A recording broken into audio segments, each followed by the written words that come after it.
Hello everyone, I am Dark Files. Tonight, I've prepared chilling stories designed to immerse you in darkness. Whether you're here to unwind, drift off to sleep, or simply feel that creeping sense of dread, relax, and let the terror begin. I'd always been drawn to hidden, forgotten places beneath the city.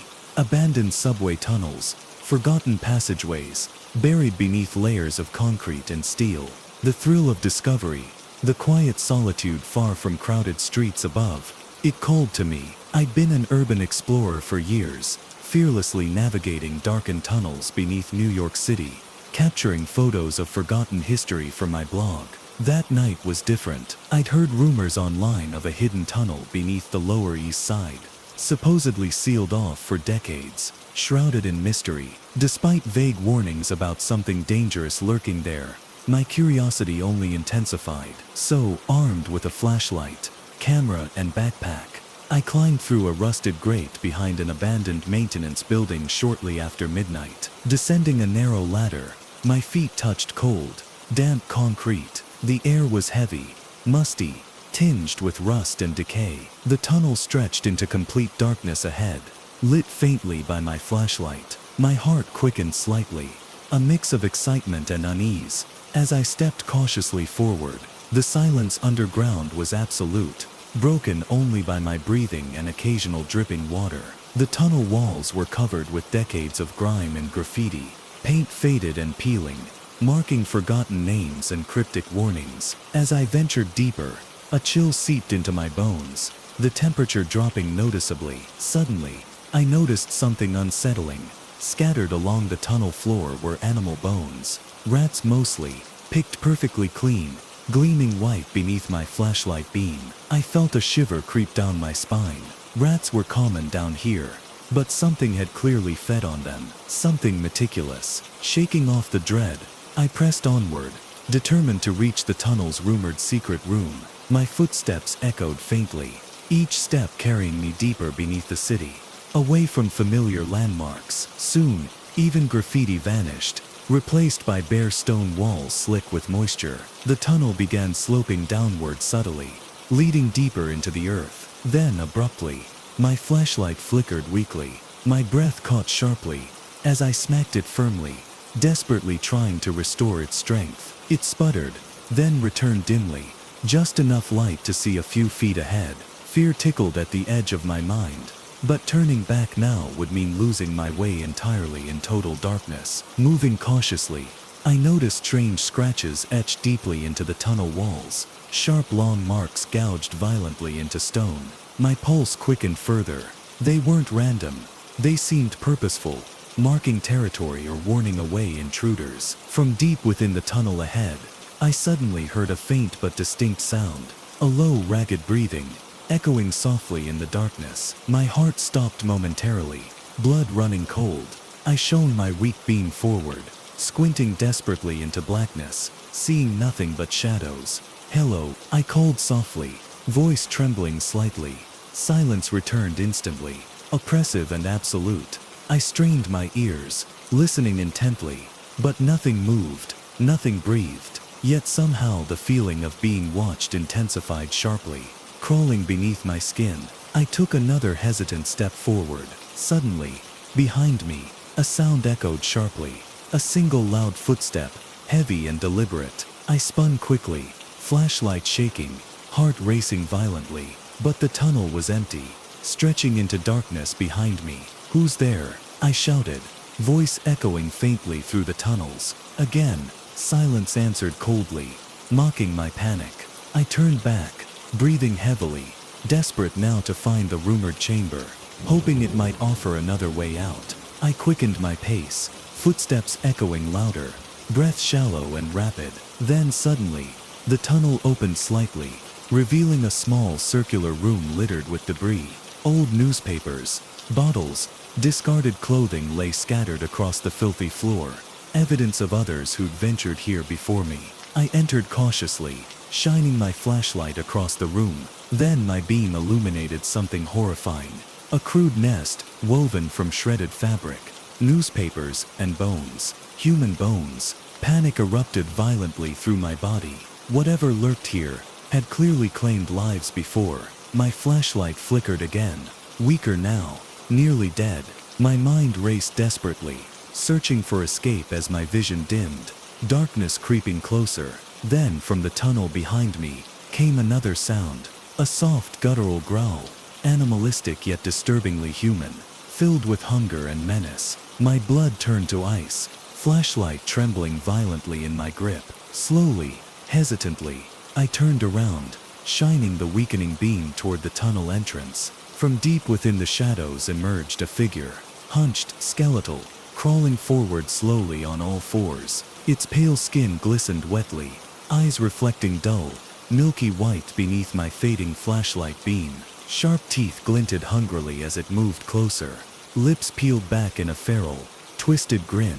The tunnel beast. It had been waiting for me. I backed away sharply, heart pounding, trapped and alone in the depths beneath the city, far beyond help. The creature crawled steadily forward, growling softly, sensing my terror, eager to feast again. I stood frozen, backed against the cold stone wall of the chamber, my dying flashlight barely illuminating the ghastly creature crawling slowly toward me. Its pale translucent skin stretched grotesquely over a skeletal frame, its eyes milky white, lifeless yet disturbingly aware. Each deliberate movement echoed softly, claws scraping against the tunnel floor. My breath came in ragged, terrified gasps, pulse hammering violently in my ears. Panic surged through me, adrenaline overriding my fear momentarily, and I frantically scanned the small room for an escape. Anything to help me survive. There, half hidden behind piles of debris, I spotted a narrow tunnel, barely wide enough to squeeze through, leading further downward. With no time to hesitate, I lunged toward it, desperately crawling inside, scraping my shoulders and elbows painfully against jagged stone. Behind me, the creature let out a furious, chilling scream, echoing loudly through the tunnels. The passage narrowed sharply, pressing in from all sides, forcing me to wriggle deeper into darkness. My flashlight sputtered weakly, nearly dead. Panic tightened around my chest. The claustrophobic tunnel seemed endless, but I couldn't stop. Death followed close behind. Eventually, the passage opened slightly into a narrow ledge overlooking a massive underground chamber below, illuminated faintly by strange luminescent moss covering the walls. The sight was haunting. Dozens of bones, human and animal alike, littered the cavern floor, remnants of past victims. I swallowed back nausea, glancing behind me, hearing claws scraping rapidly through the tunnel. Desperation forced me forward. The ledge was narrow, slick with moisture, but I carefully moved along, praying for another exit. Suddenly, my foot slipped sharply, sending loose stones tumbling below. I cried out, nearly falling, clinging desperately to rough stone walls. Below in the cavern, more pale creatures stirred from shadows, crawling eagerly toward the sound, dozens of milky white eyes glinting hungrily upward.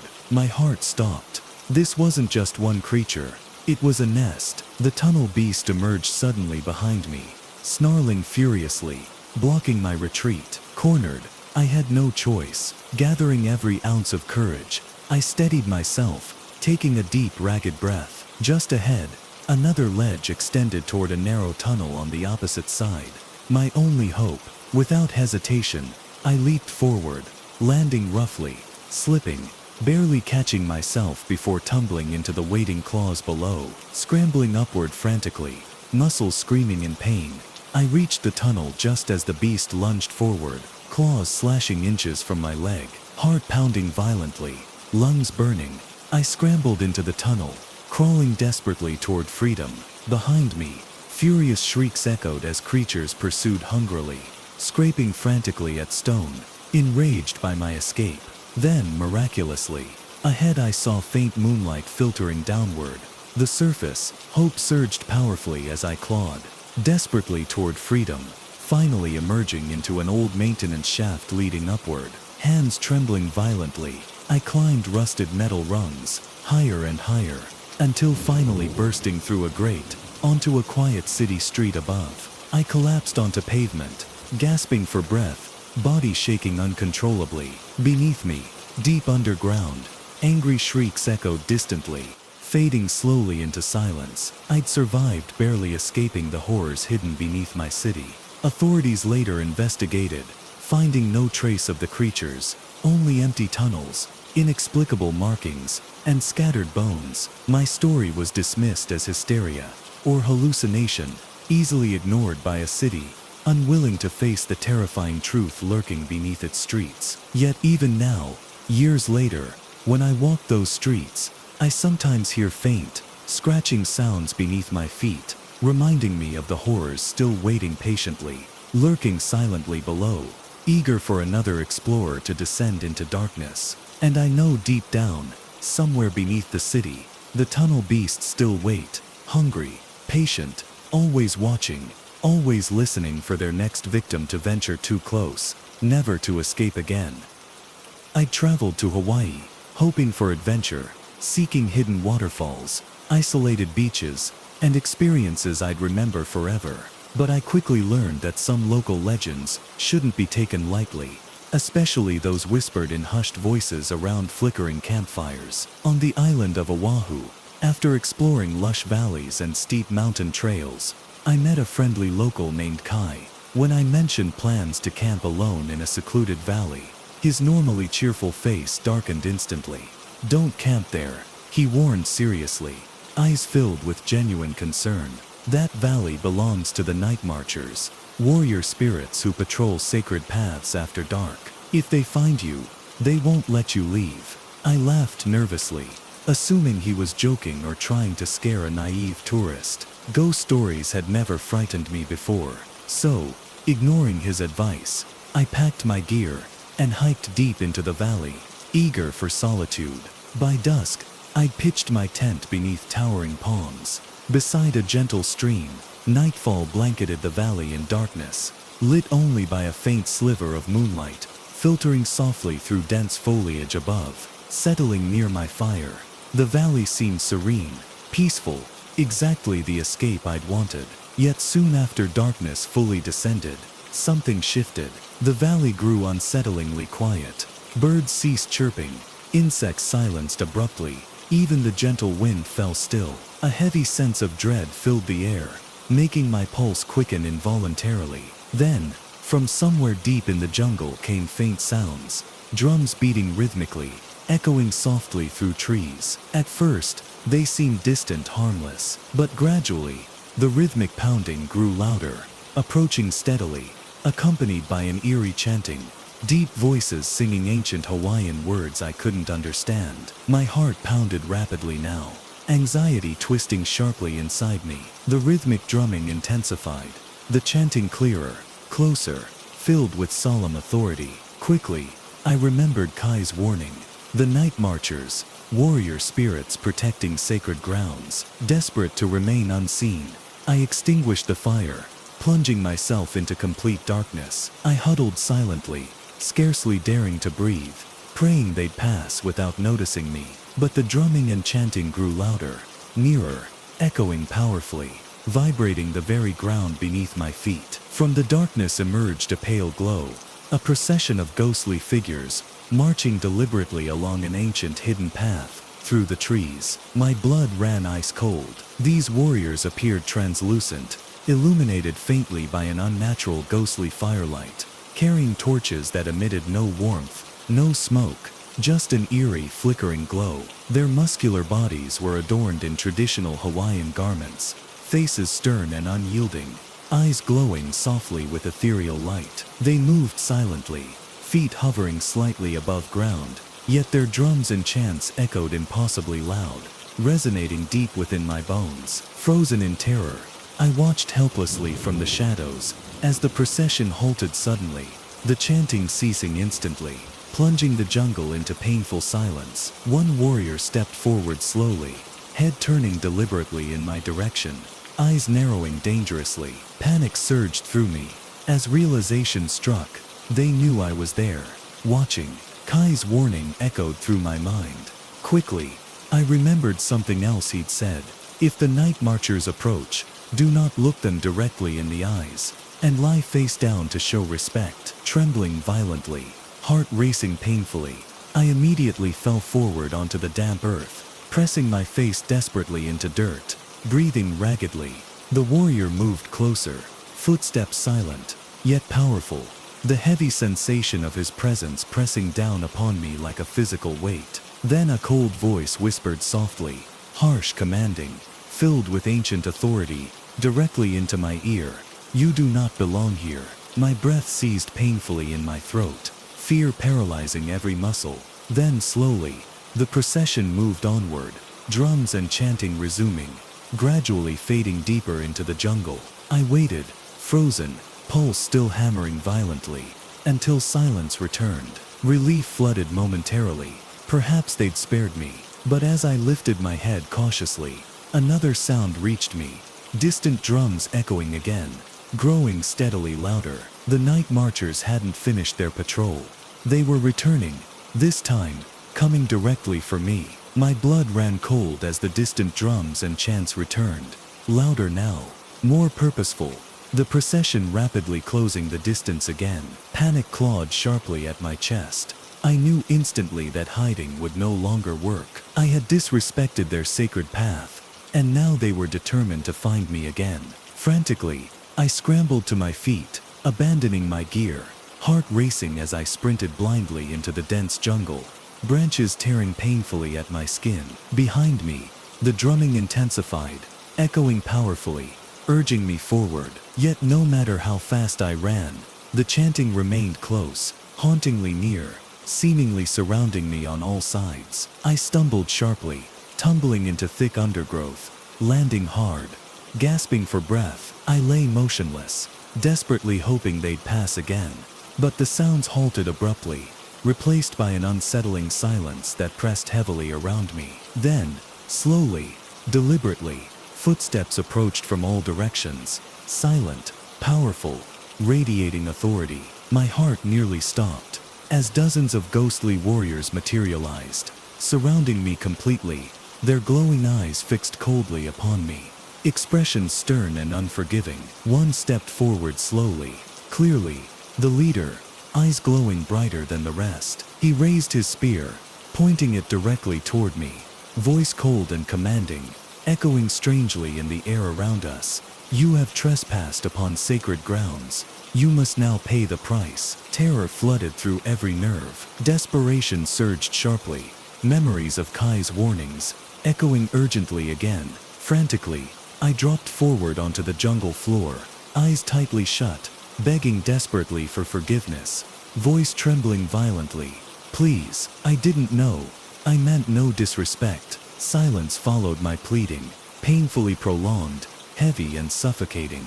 Then, after what felt like an eternity, a voice familiar, comforting, yet stern, echoed clearly through the darkness. "You should have listened." Opening my eyes hesitantly, I saw Kai stepping quietly into the circle, bowing respectfully to the warriors. The night marchers seemed to pause, observing him closely, their stern faces softening slightly in recognition. "He's foolish," Kai spoke gently, yet firmly, his tone respectful. "He meant no harm. Please, allow him to leave." The warrior leader regarded Kai silently, then turned his gaze back toward me, eyes narrowing slightly, considering his words carefully. Finally, he lowered his spear, voice echoing coldly but decisively. "You've been shown mercy, but never return here again." Instantly, the night marchers vanished, their ghostly forms dissolving silently into darkness, drums and chants fading gently into stillness. Relief flooded through me, tears burning behind my eyes, breathing shallow and ragged. Kai quickly helped me up, gripping my shoulders tightly, eyes filled with stern compassion. "You were lucky this time. They usually show no mercy."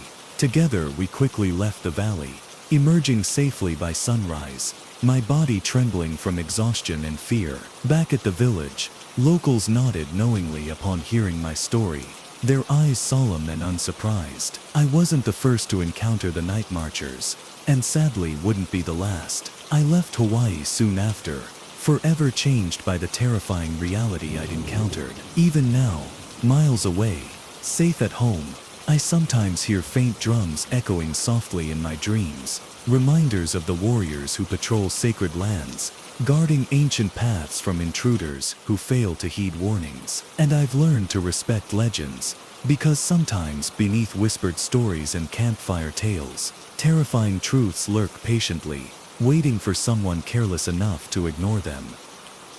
I'd always enjoyed solitude. That's what drew me to lighthouse keeping, spending quiet, reflective nights, guiding ships safely along the rugged Maine coast. So, when an opportunity arose to watch over Blackrock Lighthouse for a month, I eagerly accepted.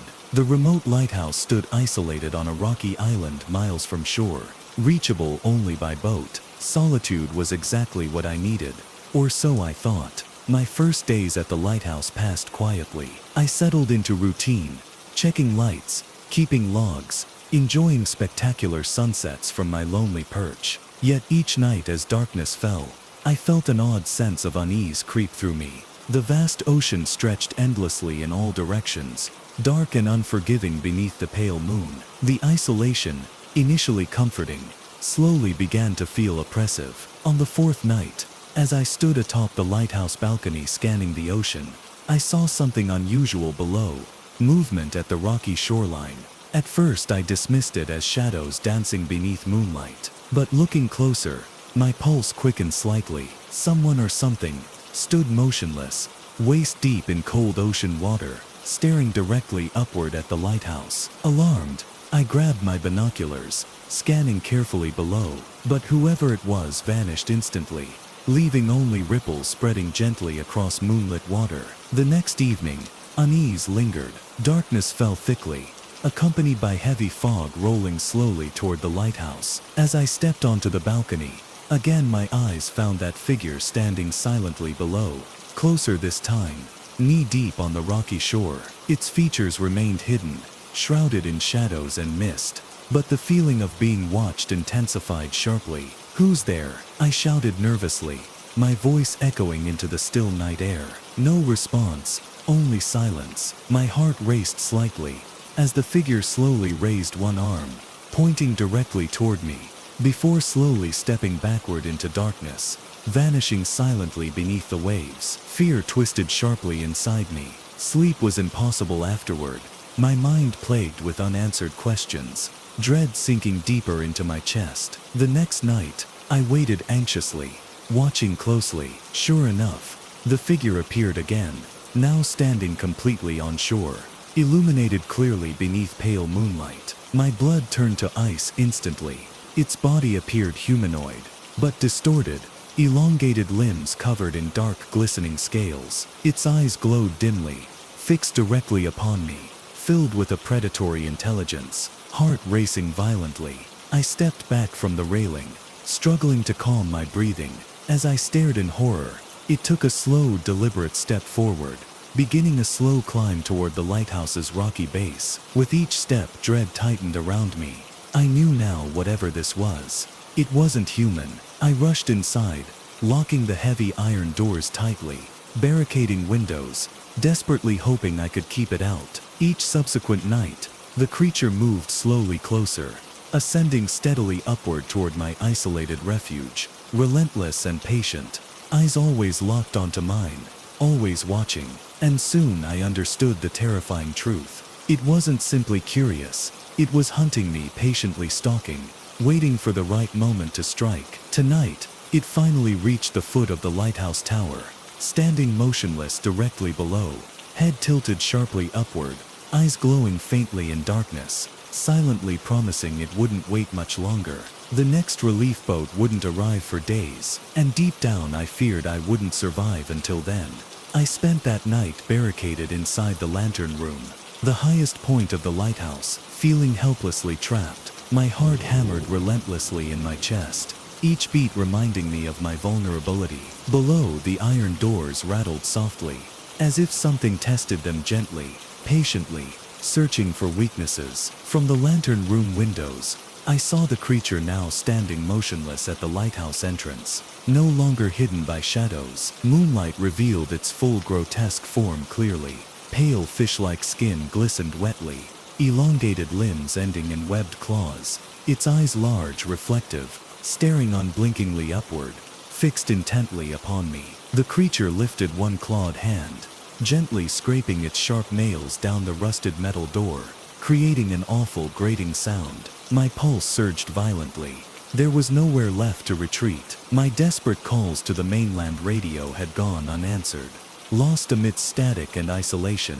Then, abruptly, silence fell. The scraping stopped. I peered cautiously from the window, heart in my throat. The figure had vanished from sight entirely. Had it given up? Seconds later, a heavy metallic bang resonated loudly. The door finally giving way. Terror gripped me fiercely. It had breached the lighthouse. I heard slow, deliberate footsteps climbing the spiral staircase upward, each step echoing ominously through the tower. Closer and closer, methodically closing the distance between us. Desperately, I searched the lantern room for something, anything to defend myself. But all that lay within reach were maintenance tools and spare lantern oil. My eyes fell on the oil cans, heart pounding, adrenaline surging. I quickly grabbed them, dousing the staircase below in thick flammable liquid, praying my desperate plan would work. Finally, the creature's pale, elongated face emerged into view below me, eyes locked onto mine, glistening with malicious triumph. Its scaled fingers gripped the railing tightly, preparing to lunge forward. Without hesitation, I threw a lit match onto the stairs. Instantly, flames erupted, roaring upward, engulfing the creature in fire. It released a horrifying, ear-piercing scream, clawing frantically at flames consuming its distorted form. Struggling desperately, it lost balance, tumbling violently downward through thick smoke and fire, its screams echoing sharply, until silence returned. Shaking violently, I remained trapped above, watching helplessly, as the fire below grew rapidly, spreading throughout the lighthouse. Smoke filled the lantern room, choking my lungs, vision blurring. Realizing escape was impossible, I opened a window, gasping desperately for clean air. As dawn broke slowly, smoke billowed outward, signaling distress to the mainland. Rescue boats finally arrived, finding me barely conscious, clinging weakly to the railing, face blackened with soot, coughing uncontrollably. Investigators found nothing beneath the lighthouse. No creature, no remains, nothing to prove my horrifying encounter. They blamed isolation, madness, hallucinations caused by loneliness. But the locals knew differently. Quietly, whispering sashioned legends of creatures rising from ocean depths, patiently hunting isolated souls who lingered too long near the sea. I never returned to lighthouse keeping, yet every night, safe inland, far from crashing waves, I still dream of pale eyes watching silently from dark waters, clawed hands patiently scraping at rusted metal, endlessly waiting beneath moonlit waves, determined someday to finally reach me again. Because the Watcher never truly left me, it waits patiently, always out there beneath dark seas, reminding me I escaped once, but perhaps not forever. We'd heard the stories long before we set foot in the forest, tales whispered around campfires about a ghostly woodsman who haunted these remote hills, an old legend meant to scare away curious teenagers and tourists. None of us took the rumors seriously. We were young, invincible, craving adventure. Besides, ghosts didn't scare me nearly as much as the monotony of everyday life back home. So one cool September evening, my friends, Mike, Leah, Chris and I, packed our gear and headed deep into the woods, miles from any road or town. The forest was thick and wild, trees towering high, their dense branches blocking sunlight, leaving trails dimly lit even in daylight. We hiked several hours, finally choosing a small clearing beside a quiet stream to set up camp. As we pitched tents and gathered firewood, laughter filled the air, fears temporarily forgotten beneath bright skies. But as twilight fell, shadows lengthened ominously, and the forest suddenly seemed darker, colder, far less welcoming. After dinner, as darkness crept through the trees, Jake began telling ghost stories again, laughing mischievously. They say the woodsman was murdered here, he whispered dramatically. He wanders these woods seeking revenge. Cut it out, Jake. Leia snapped uneasily, glancing nervously toward shadowed trees. It's creepy enough out here already.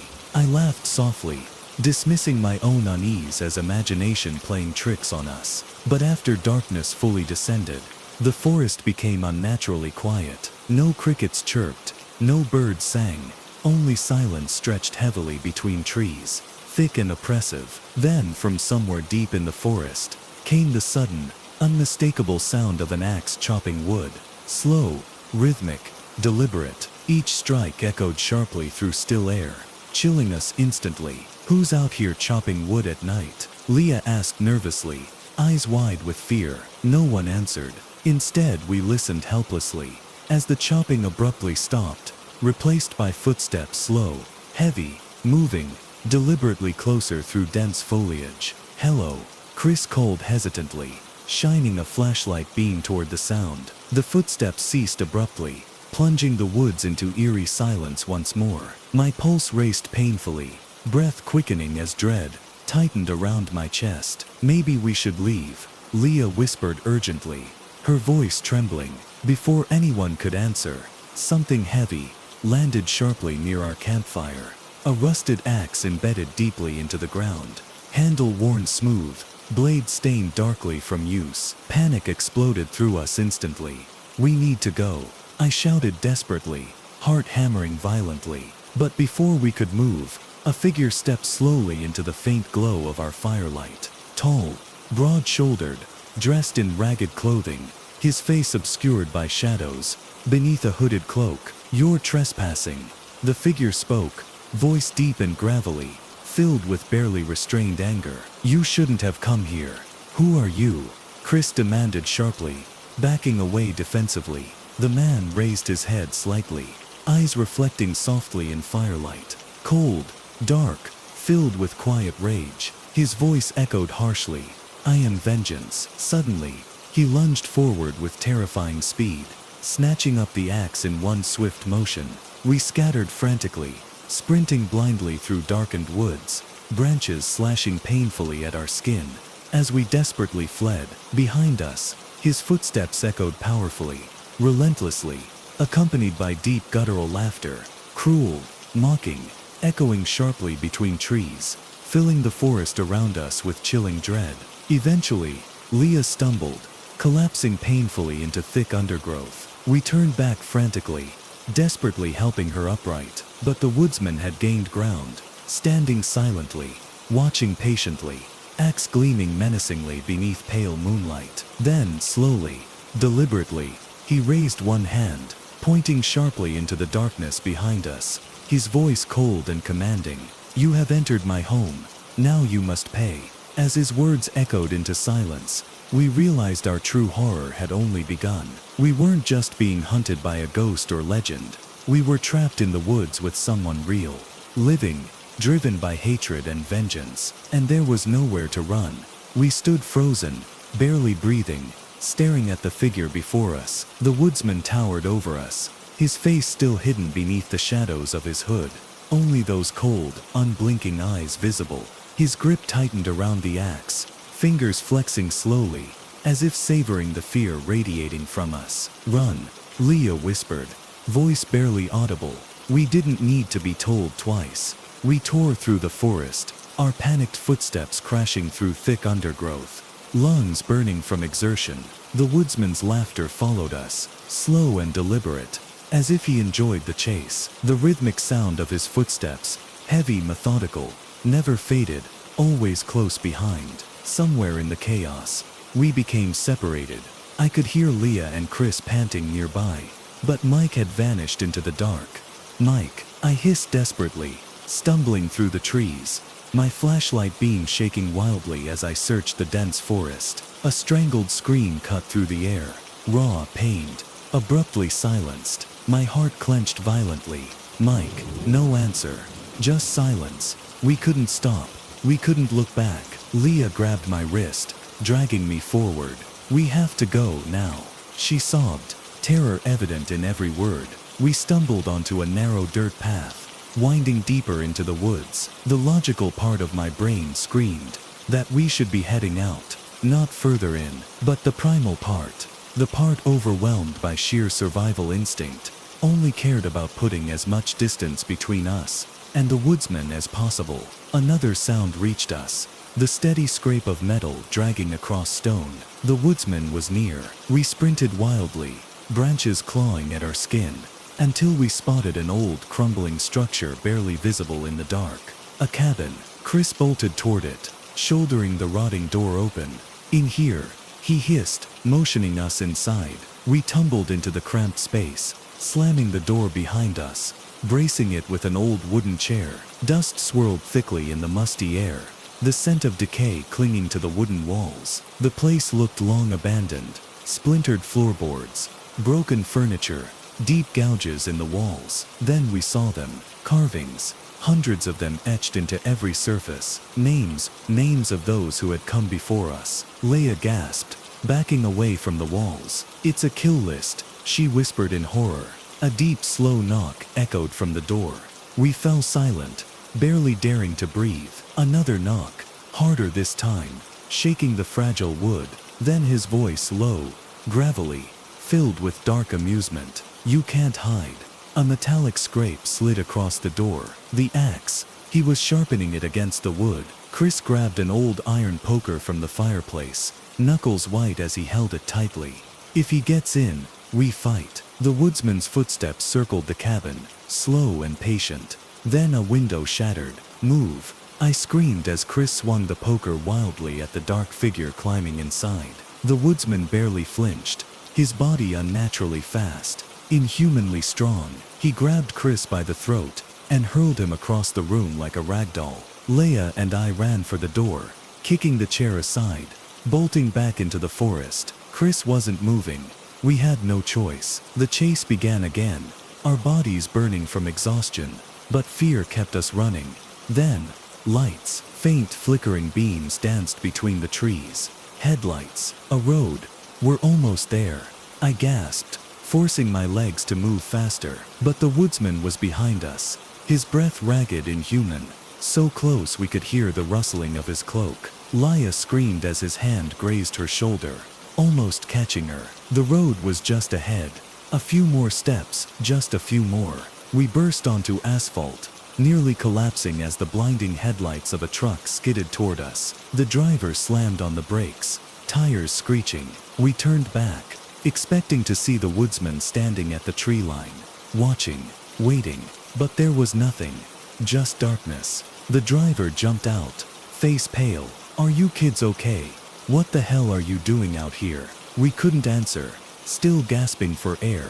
Police were called. Search teams went into the woods. They found the old cabin. They found the axe. They never found Chris. They never found the woodsman. But the names in the cabin. They found those dozens of names spanning decades. One name had been freshly carved. Chris. We left town, never went back. But I still wake up some nights, hearing the sound of an axe striking wood.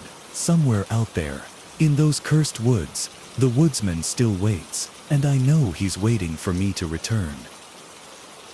It was a chilly night in November, the kind that whispered winter was near.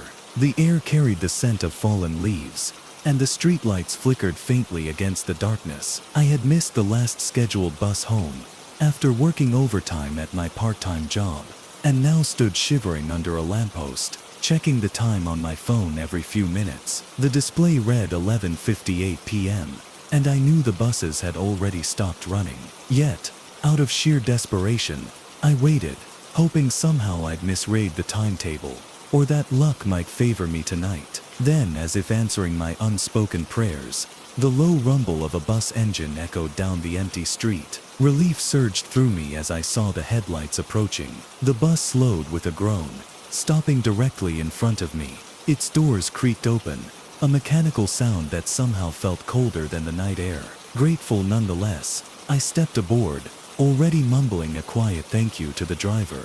But my gratitude quickly faded into confusion.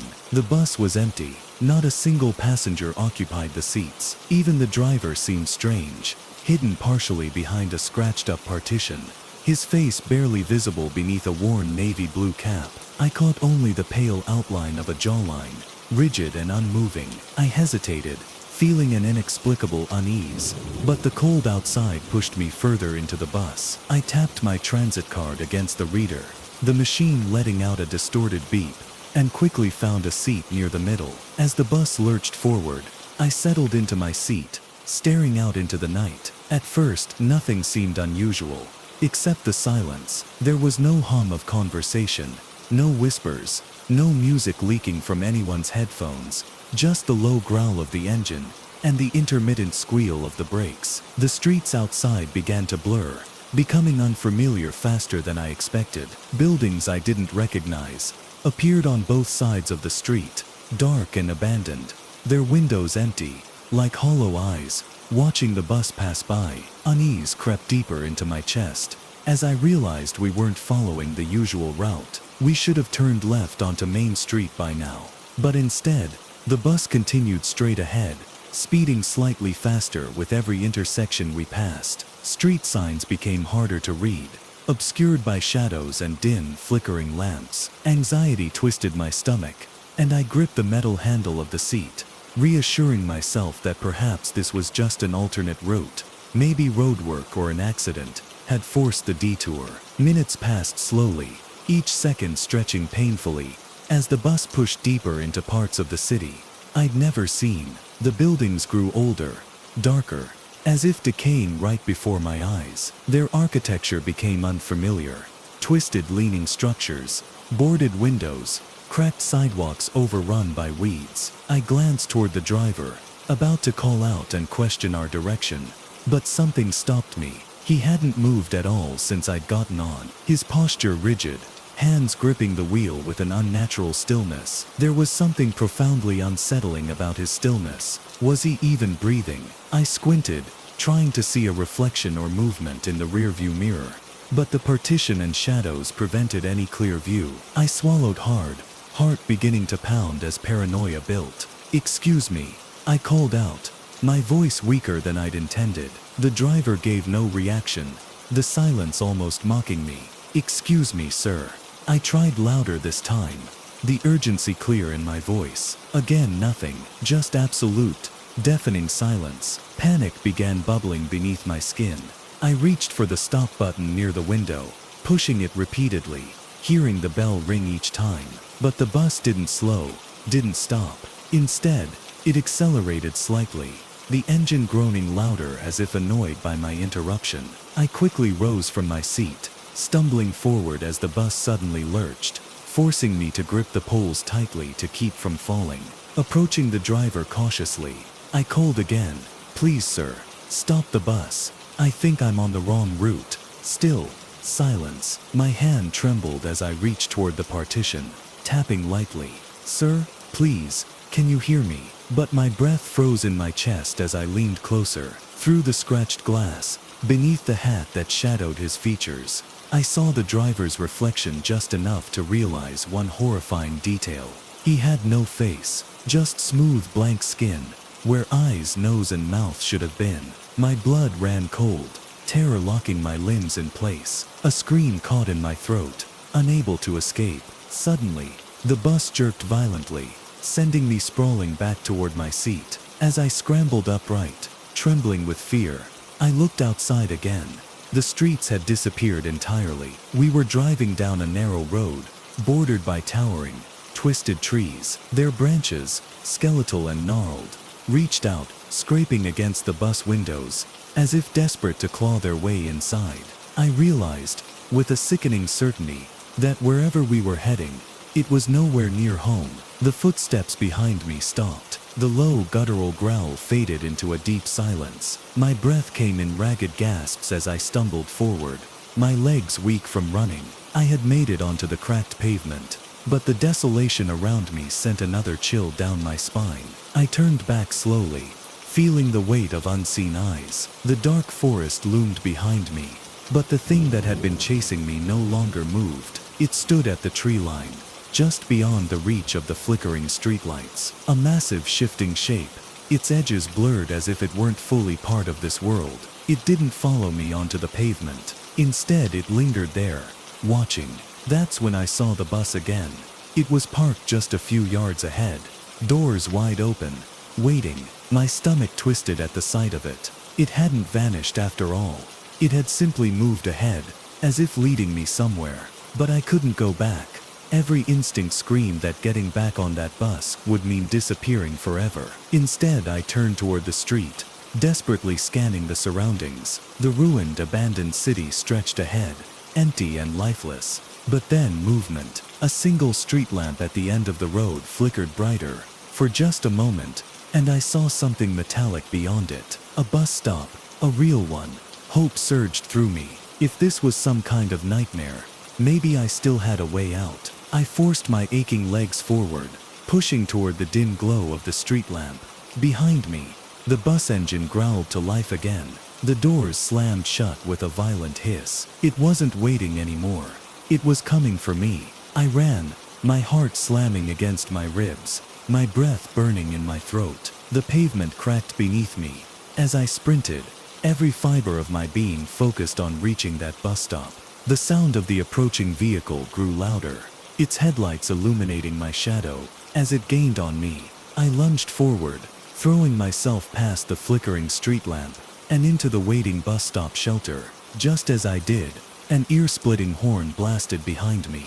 I turned, just in time to see the bus racing past me, speeding down the street at an impossible speed, before vanishing into the darkness beyond. It didn't turn, it didn't stop. It was as if it had never been there at all. Silence settled around me, the unnatural kind that makes your skin crawl. I stood frozen, my body trembling. Then the distant hum of a real city bus engine broke the quiet. Headlights appeared in the distance. I turned, half expecting another ghostly vehicle, but relief flooded me when I saw an ordinary, familiar transit bus pulling up. The doors opened with a smooth hiss, and this time, the driver was just a regular man, looking at me with mild confusion. "You okay, kid?" he asked. I hesitated before stepping onto the bus, glancing one last time at the empty road behind me. The street lamp flickered again, before going completely dark. I didn't answer him. I just sat down and stared out the window, watching the city streets return to normal. As the bus carried me home, I never saw that other bus again. But to this day, I avoid taking late-night rides, because now I know, some buses don't take you home, some take you somewhere else. And if you ever find yourself on the wrong one, get off before it's too late. I moved into the apartment building on a cold gray afternoon. It wasn't anything fancy, just a modest one-bedroom in an older part of the city. The rent was cheap, which was all that mattered to me at the time. The landlord, an older man named Mr. Delgado, handed me the keys with little ceremony, and a gruff warning about the water pressure. "Pipes are old," he muttered, rubbing his hands together against the chill. "Don't run the shower and the sink at the same time, or you'll regret it." I nodded, not particularly concerned about plumbing.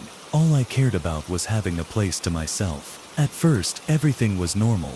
The building had that quiet, eerie emptiness you get in old places, where the walls seem to hold on to whispers of the past. But I shrugged it off. I was used to city noise, neighbors arguing, the occasional police siren, footsteps echoing down the hall. It wasn't until my third night that I noticed something odd. As I lay in bed, trying to drift off, I heard something soft, muffled. It took me a moment to place the sound.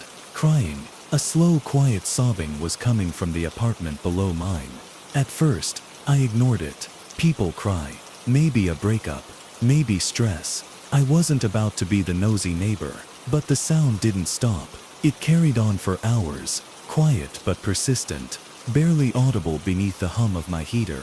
By night 5, I couldn't take it anymore. The crying had become a ritual, beginning around midnight, and continuing until early morning. It was always the same, soft weeping, like someone trapped in unbearable sorrow. I decided to check in on my downstairs neighbor. The next morning, I found Mr. Delgado in the lobby, drinking coffee from a chipped mug. I approached cautiously. "Hey, was just wondering," I started, "who lives in the apartment below me?" Mr. Delgado raised an eyebrow. "No one." I frowned. "Really? Because I swear I've been hearing. No one's lived there for over 10 years, he interrupted. His expression hardened, like he didn't want to talk about it. I hesitated. "But I hear crying. Every night." Mr. Delgado's grip on his mug tightened. He let out a slow breath and shook his head. "Ignore it. he muttered. You don't want to get involved. His tone left no room for argument. I went back to my apartment, unsettled. Maybe he just didn't want to rent the place out. Maybe he was trying to hide a squatter. Maybe. That night, the crying came again. But this time, it was different. It started the same, soft sobs floating up through the floor. But then, after an hour, the sound changed. The sobbing turned into whispers. At first I couldn't make out the words, just hushed, breathy sounds, like someone whispering to themselves in the dark.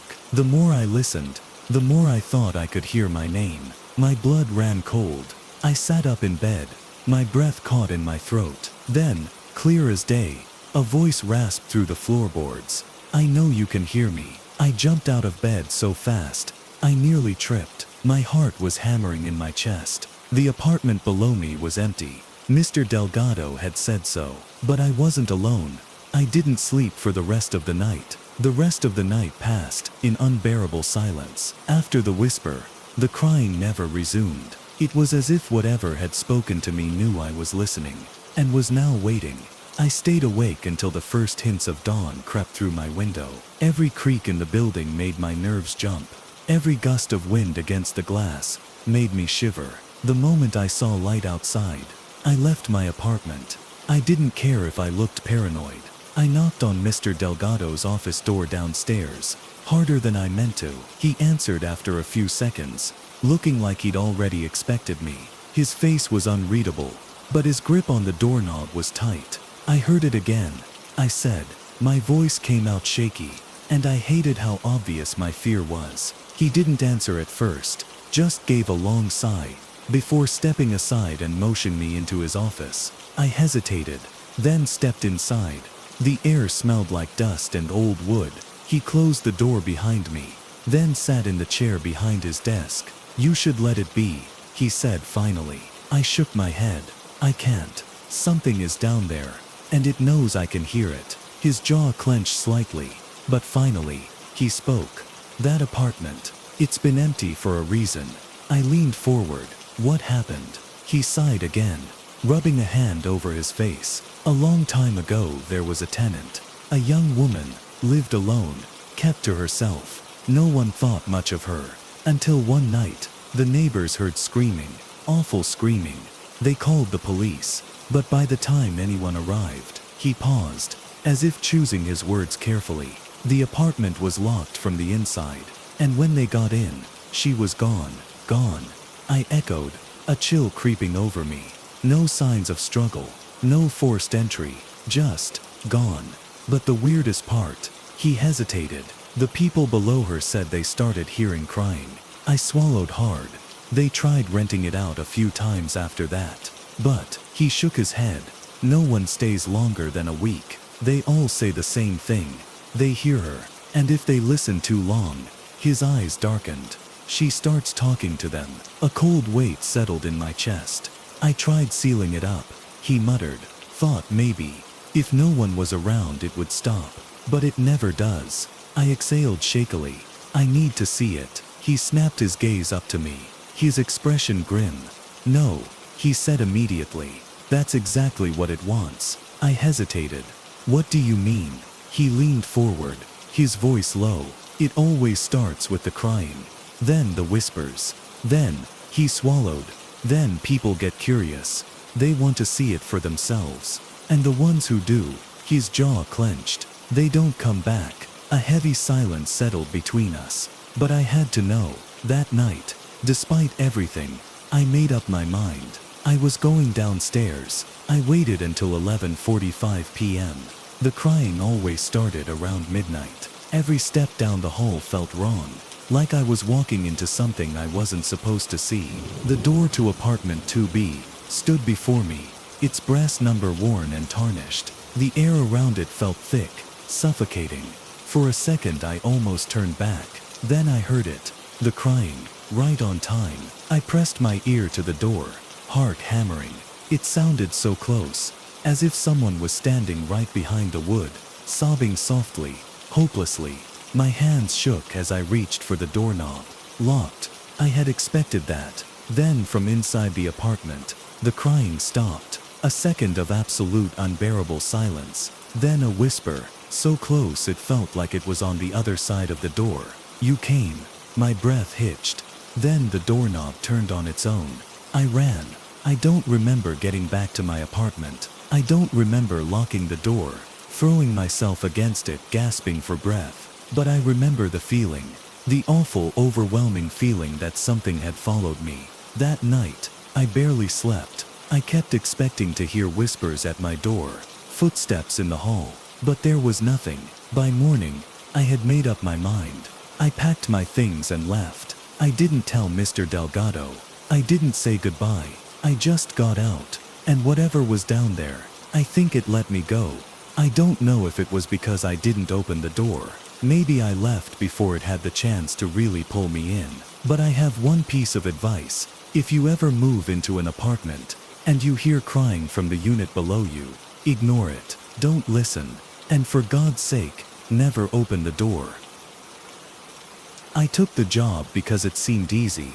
A few overnight shifts at an abandoned hospital. No real work involved. Just sit in the security office, watch the monitors, log any disturbances. The place was scheduled for demolition in a few weeks, and the owners just needed someone to make sure no squatters or vandals got in. At first, the isolation didn't bother me. In fact, I enjoyed it. The hospital was massive. 3 floors of decaying hallways, flickering exit signs, and old medical equipment left to rust. The silence was thick, unnatural, but I chalked it up to my own nerves. I was alone, or at least, I thought I was. It was my 3rd night when I noticed something off. I was flipping through the security feeds, each screen displaying an empty hallway, a forgotten patient room, a deserted nurse's station. But then, on camera 7, positioned at the end of a long dark corridor, a figure appeared, a shadowy shape, standing just at the edge of the frame. At first, I assumed it was a trick of the light, static interference, or a malfunction. But as I continued watching, something unsettling happened. On the next camera feed, the figure moved forward, just slightly, still at the edge of the screen. The next feed, closer. Every time I switched cameras, the figure inched forward, always staying just outside of clear view, as if it knew exactly how far to move. A chill ran through me. I scanned all the feeds again. No sign of it. The hallways were empty once more. Maybe I was imagining things. Maybe I'd been staring at the monitors too long. But I couldn't shake the feeling of being watched. By my 4th night, things escalated. Around 2 a.m., the screens glitched, static tearing through the feeds for a second, before returning to normal. My heart pounded as I checked camera 3, a hallway lined with flickering overhead lights. At first, nothing seemed unusual. Then I saw it. The shadowy figure stood in the middle of the hallway, completely still. Unlike before, it was fully in view, but its features were wrong, blurred, as if the cameras couldn't properly focus on it. I leaned closer to the screen, trying to make sense of what I was seeing. The figure tilted its head, as if it could sense me watching. Then it took a step forward. I flipped to the next camera. No sign of it. I scanned the feeds frantically. It was gone. But something felt different now. The air in the security office felt thicker, charged with something unseen. Then I heard it. A breath, faint, raspy, coming from just behind me. I spun around, my chair nearly toppling over. Nothing there, just an empty room, the faint hum of old fluorescent lights buzzing above me. I turned back to the monitors, heart hammering, and my stomach dropped. On camera 5, positioned outside the security office, the shadowy figure stood just outside the door, motionless, waiting. I couldn't breathe. Then the screen flickered to static, and the doorknob began to turn. The doorknob twisted slowly, rattling against the lock. My breath caught in my throat. I stared at the monitors, frozen in place, as the static cleared just enough to show the shadowy figure still outside the security office door. It didn't move, didn't try to break in, just stood there, waiting. Then, as suddenly as it started, the doorknob stopped moving. The air in the room grew heavy, the overhead lights flickering weakly. My pulse pounded in my ears. Was it gone? A sharp static burst crackled through the monitors. I looked back at the feed outside the security office. Empty. The figure was gone. Exhaling shakily, I forced myself to stand. I couldn't just sit here anymore. I needed to get out. I grabbed my flashlight, hard hammering, and slowly cracked the door open. The hallway was empty, silent except for the faint buzzing of old fluorescent lights. The security room was positioned near the loading dock exit. If I moved quickly, I could make a run for it. One step, then another. The air felt thicker out here, like the walls themselves were pressing in. I forced my legs to keep moving, step after step, barely breathing. Then I heard footsteps, not mine, behind me. I spun around, flashlight trembling in my grip. Nothing there, but something was there. I could feel it. The hallway ahead stretched too far, as if the walls were shifting, twisting, pulling me deeper into the building. And then, just at the edge of my vision, a shadow moved. I lifted my flashlight, beam shaking. At the end of the corridor, barely visible in the dim light, the figure stood motionless, but this time it was closer. I took a step back, pulse hammering. It took a step forward. A cold sweat broke across my skin. My mind screamed at me to run, but my legs refused to move. The shadow lurched forward suddenly, moving faster than anything human. I turned and bolted down the hallway, breath coming in ragged gasps. The exit was close, just past the stairwell. A sharp crash echoed behind me. It was chasing me. I reached the door, gripping the handle just as the lights cut out completely. Pitch black. The only sound was my own frantic breathing. Then whispers, low, unintelligible, coming from right behind me. Something cold brushed the back of my neck. I slammed the door open, stumbling onto the loading dock, collapsing onto the cold pavement outside. My breath hitched as I scrambled backward, eyes darting around wildly. The doorway behind me was empty. The lights inside the hospital flickered back on. Nothing moved. No shadow. No footsteps. Just silence. I ran to my car, hands shaking so violently, I could barely get the key in the ignition. The moment the engine roared to life, I tore out of the parking lot, never looking back. The next day, I called the company and quit immediately. I never went back. But before I left town, curiosity got the better of me. I searched old archives about the hospital's history, trying to understand what I had seen. That's when I found the article. 20 years ago, the hospital's last security guard went missing. No forced entry, no signs of struggle, just vanished without a trace. His belongings left untouched in the security office. His replacement lasted a week before he too disappeared. After that, the hospital was shut down permanently. The final sentence of the article made my blood run cold. He reported seeing something moving on the security cameras before he vanished, something that followed him frame by frame, getting closer every night. I don't take night shifts anymore, and I never look at security cameras alone at night, because I know, somewhere out there, that shadow is still waiting, watching, waiting for the next poor soul to take the job. And the moment they see it on the screen, it'll be too late. We weren't supposed to be here. That was the first thing I thought when we stepped off the marked trail into the unknown. It wasn't our original plan, but the day had started simple enough. Just me, my brother Nate, and our friend Sarah, out on a weekend backpacking trip in the deep uncharted woods of northern Minnesota.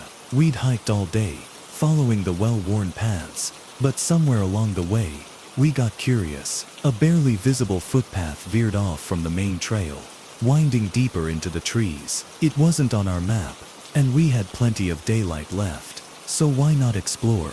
That was our first mistake. The deeper we went, the stranger the forest became. It was gradual at first. The air felt heavier, thicker, colder. The wind stopped. No more rustling leaves, no birds, no distant hum of insects. Then we noticed our footsteps, or rather the lack of them. Crunching twigs, shifting dirt. Those sounds should have followed us, but after a while, we heard nothing. Even when we stepped on dried leaves, they made no noise beneath our boots. It was like the forest itself was muffling all sound. absorbing everything into an unnatural void of silence. Sarah was the first to say what we were all thinking. This place isn't right. Nate just shook his head, trying to play it off. Maybe it's just. Then we heard it. A snap. Loud. Deliberate. It came from behind us. We all froze. Nate slowly turned, his hand going to the knife strapped to his belt. My pulse pounded in my ears. We weren't alone. Sarah raised a finger to her lips. Stay quiet. I slowly reached into my bag, gripping the small pistol I always carried when we hiked deep into the wilderness. Something about this silence, this unnatural stillness, made every instinct scream at me to be ready. Then, another snap. Closer this time. A shadow shifted between the trees. I barely saw it. A tall hulking shape moving unnaturally fast, ducking behind a thick cluster of trees. Whatever it wasn't moving like a person.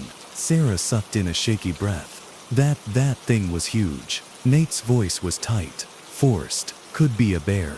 But we all knew better. Bears didn't move like that. Bears didn't make the forest silent. I turned back toward the path we'd come from. We need to go. Now. No one argued. We started moving quickly, stepping lightly, trying to ignore the eerie absence of sound. But the thing behind us, it was following, stalking. Every time we glanced back, we saw nothing, just the towering trees and endless shadows. But we felt it, the weight of its presence, the steady, suffocating feeling of being hunted. Then Nate muttered something under his breath that sent a cold wave through me. It's hurting us. My skin went ice cold. I hadn't noticed it at first, but he was right. Every time we veered left or right, a sound would come from that direction. A twig snapping, a rustling branch, just enough to make us veer back toward one singular direction. It was leading us somewhere, and we had no choice but to follow. After what felt like an eternity, the trees thinned slightly, revealing something strange. A cabin. A single rotting structure standing alone in the middle of the forest, miles away from any marked trail. This place isn't on the map, Sarah whispered. Doesn't matter. It hissed, we're not going in there. But as soon as I said it, a low growl rumbled from the trees behind us. Deep, rumbling, predatory. The kind of growl that freezes your blood. I didn't see it, but I felt it. Whatever was following us was right there. I raised my pistol, aiming toward the trees. Nate did the same with his knife. Sarah pressed against my side, shaking. Then, slowly, a shape stepped out of the shadows. My breath caught in my throat. It was massive, easily 7 feet tall, maybe more. Thick, matted fur covered its broad chest, arms, and canine-shaped head. It looked like a twisted hybrid of a wolf and a man, standing upright on thick, powerful legs, claws curling at its sides, its eyes glowing yellow, filled with something unnatural, hunger, intelligence. I raised my gun. My hands trembled. Would a bullet even stop something like this? Then it took a step forward. Just one, its lips peeling back into a wicked gleaming snarl. And in that moment, I knew it wasn't just hunting us. It was playing with us. A loud crash suddenly shattered the moment. The door of the cabin burst open, revealing a dark interior. A voice, raspy, urgent, called out from inside. Get in, now. We didn't hesitate. We ran. The beast lunged forward just as we dived inside, the old wooden door slamming shut behind us. The entire cabin shuddered as something massive slammed against the exterior, claws scraping against the wood. I fell onto the dust-covered floor, gasping, heart pounding violently. A lantern flickered inside the cabin, casting shadows on the walls, and standing near the center of the room was a man, old, weathered, dressed in ragged hunting gear, his beard streaked with gray, his eyes, hollow, haunted, locked onto mine. You shouldn't have come here, he said, voice a low growl. Outside, the growling and scratching continued. Then the howl came, loud, deafening, not just one, several, and they were all around us. I swallowed hard, gripping my gun tighter. The old man stepped forward, gripping a rusted shotgun in his hands. His voice was quiet, almost a whisper. They're not gonna let you leave. He glanced toward the barricaded door, But if you want to live through the night, you better start praying. The cabin walls shuddered as something massive slammed into the door, wood splintering slightly from the force. My pulse hammered in my ears as I scrambled to my feet, gripping my pistol so tight, my fingers ached. The old man stood motionless in the flickering lantern light, shotgun clutched in his weathered hands, gaze locked on the door. Outside, guttural growls echoed through the trees, deep and resonant, filled with patience, as if they knew there was nowhere for us to run. "You shouldn't have come here," the old man muttered again, barely above a whisper. His eyes, shadowed and sunken, flickered toward me. "Didn't you feel it? The forest doesn't want people here.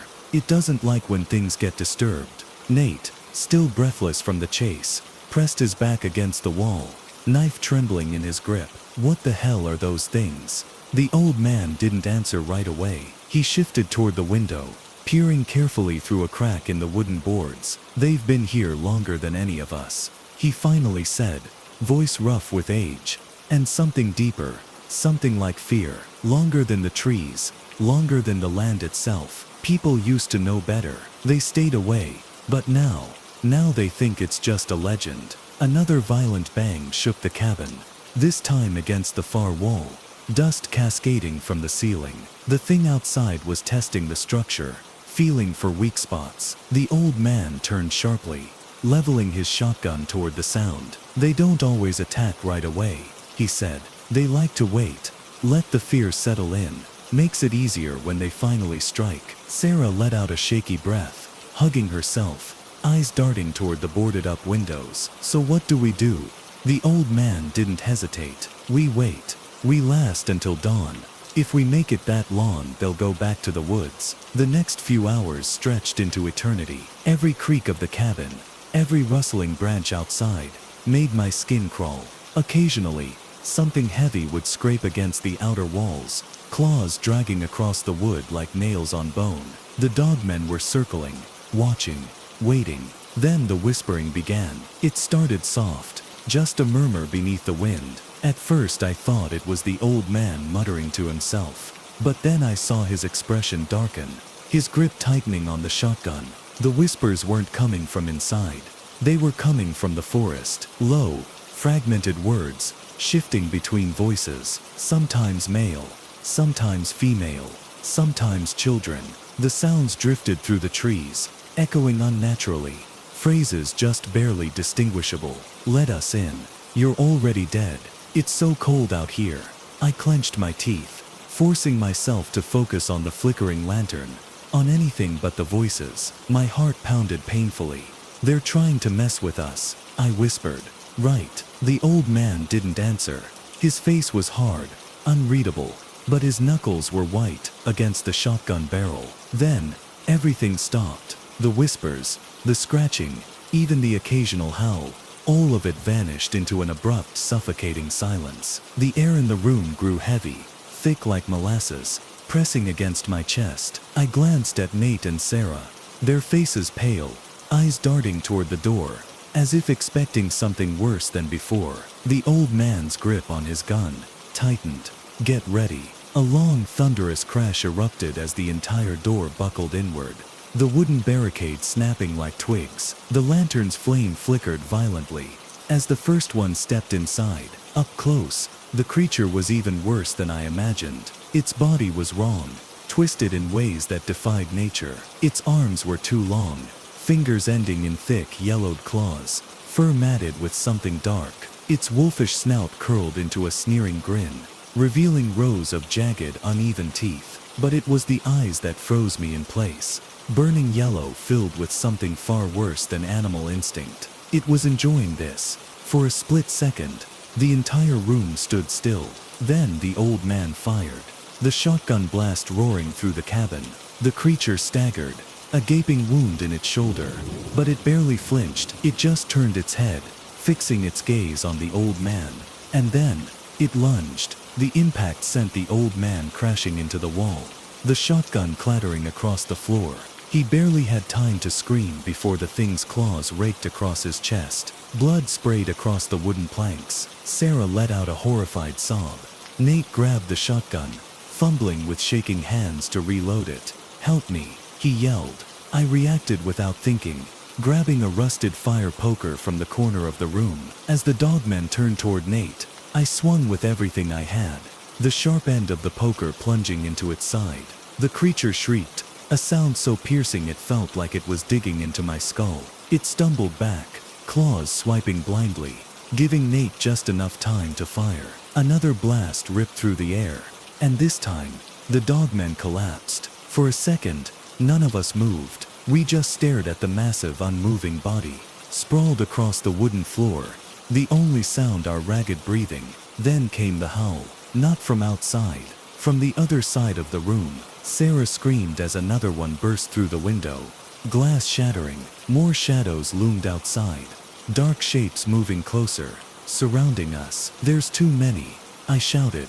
Nate fired again, but he was out of shells. The creature was already on him, claws tearing through fabric, flesh. He let out a strangled cry as it ripped into his shoulder. Panic and adrenaline overtook me. I grabbed Sarah's wrist and ran. The back door barely held, but we forced it open, stumbling out into the freezing night. The woods loomed before us, dark, endless, filled with glowing yellow eyes watching from the trees. But they didn't chase, they just watched. Then, one by one, the creatures turned away, slinking back into the darkness. The howls faded, the forest slept once more.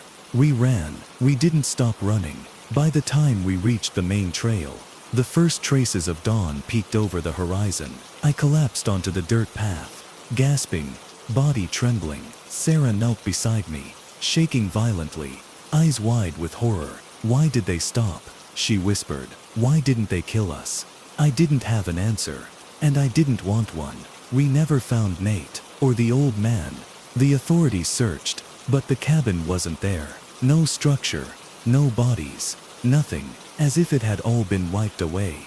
But I know what I saw, and every night, when the wind dies and the woods go completely silent, I remember, because the forest still sleeps, and something inside it is just waiting to wake up again. The trip was supposed to be simple, just a weekend getaway.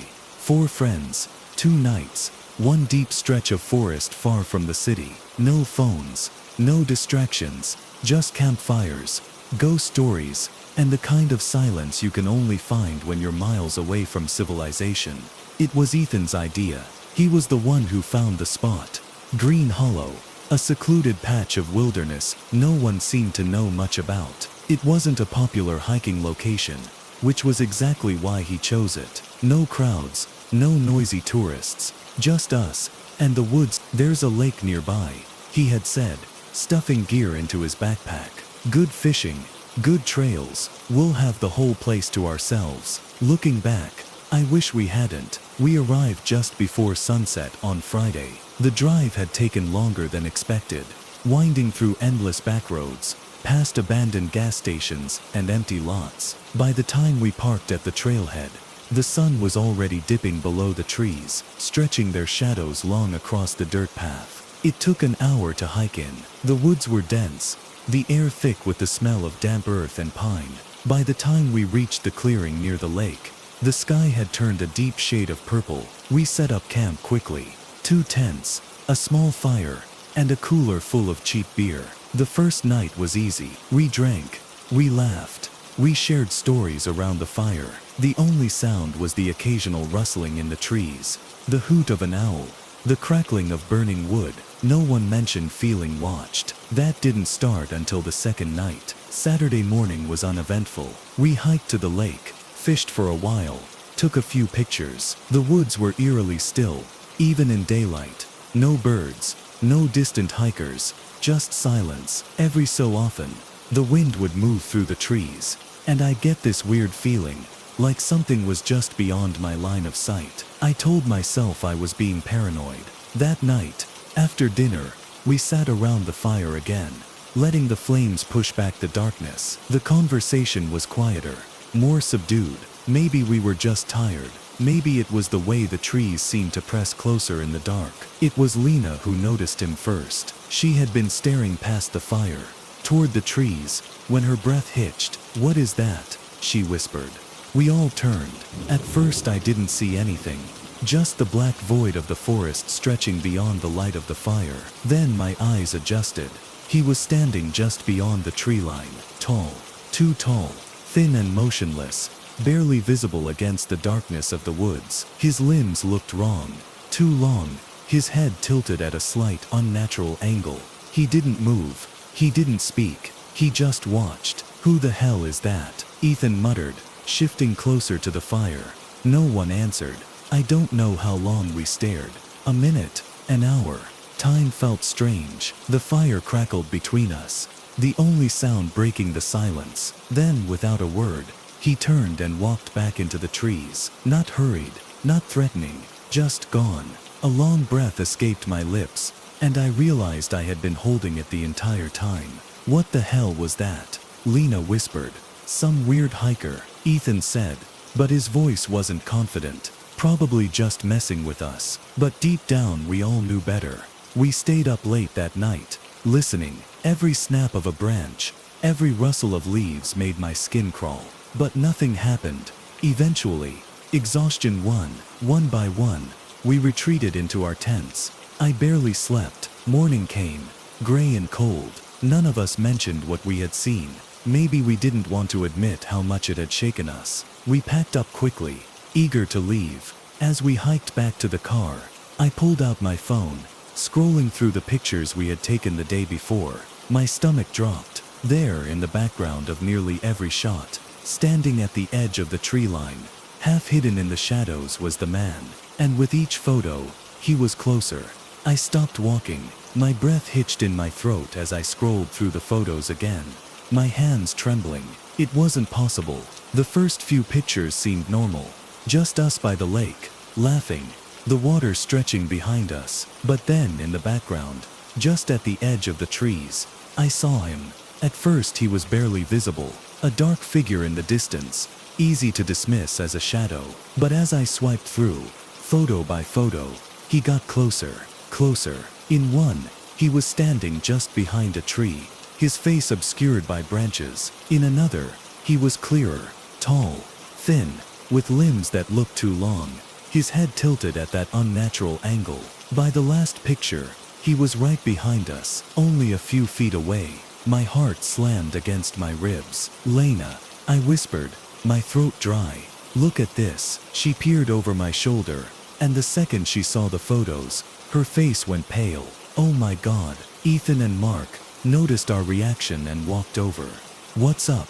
Ethan asked. Wordlessly, I turned the screen toward them. The color drained from Ethan's face. Mark let out a nervous chuckle, but it was forced, uneasy. "It's gotta be a trick of the light," he said, though even he didn't sound convinced. But I wasn't listening anymore, because something felt wrong. The air was different, heavier, colder. The forest around us had gone silent. No wind, no birds, just stillness, like something was waiting. "We need to go," I said, shoving my phone in my pocket. Ethan didn't argue. None of us did. We picked up the pace, pushing through the forest, barely speaking. The car was a mile away. Just 1 mile. That's when we heard it. Crunch. A footstep behind us. We all froze. The sound came again. Leaves rustling. Branches shifting. I turned my head slowly, my pulse hammering in my ears. At first I didn't see anything. Just trees stretching in every direction. But then, movement. A shadow too tall, too thin, shifting between the trees. He was following us. "Run," Ethan whispered. None of us hesitated. We took off, sprinting down the trail, our footsteps slamming against the dirt path. The trees blurred past me as I ran, lungs burning, the weight of unseen eyes pressing down on me. Behind us, the footsteps grew faster, but they weren't normal. They didn't match ours. They were too long, too spaced out, as if whatever was chasing us was moving in unnatural strides, covering too much ground too quickly. My mind screamed at me not to look. Don't look, but I did. And I wish I hadn't, because now he was on the trail, no longer lurking at the edges of the trees. He was running toward us, impossibly fast, his limbs jerking in unnatural movements, his face still obscured by shadow. I screamed. The car was ahead, barely visible through the trees. We were so close, Ethan was the first to reach it, fumbling with his keys, cursing under his breath. Come on, come on. I didn't dare look back again. I just ran for the door, throwing myself into the back seat, as Lena and Mark scrambled in beside me. Ethan started the engine. For a terrifying moment, the car refused to turn over. Then it roared to life. He slammed the gas. The tires kicked up dirt as we sped down the road, the forest whipping past us. I pressed my hand against the window, my pulse still hammering, and that's when I saw him, standing in the middle of the road, watching us, his head tilted, body motionless, as if he had never even been running, as if he had just appeared there. As the car swerved around the bend, he vanished behind the trees. We didn't stop driving, not until we hit the highway, not until the forest was nothing but a memory in the rearview mirror. Only then did we finally breathe. That night, none of us spoke much. We crashed at Ethan's apartment, too shaken to go home alone. It wasn't until later, when I finally checked my phone again, that I saw one last photo.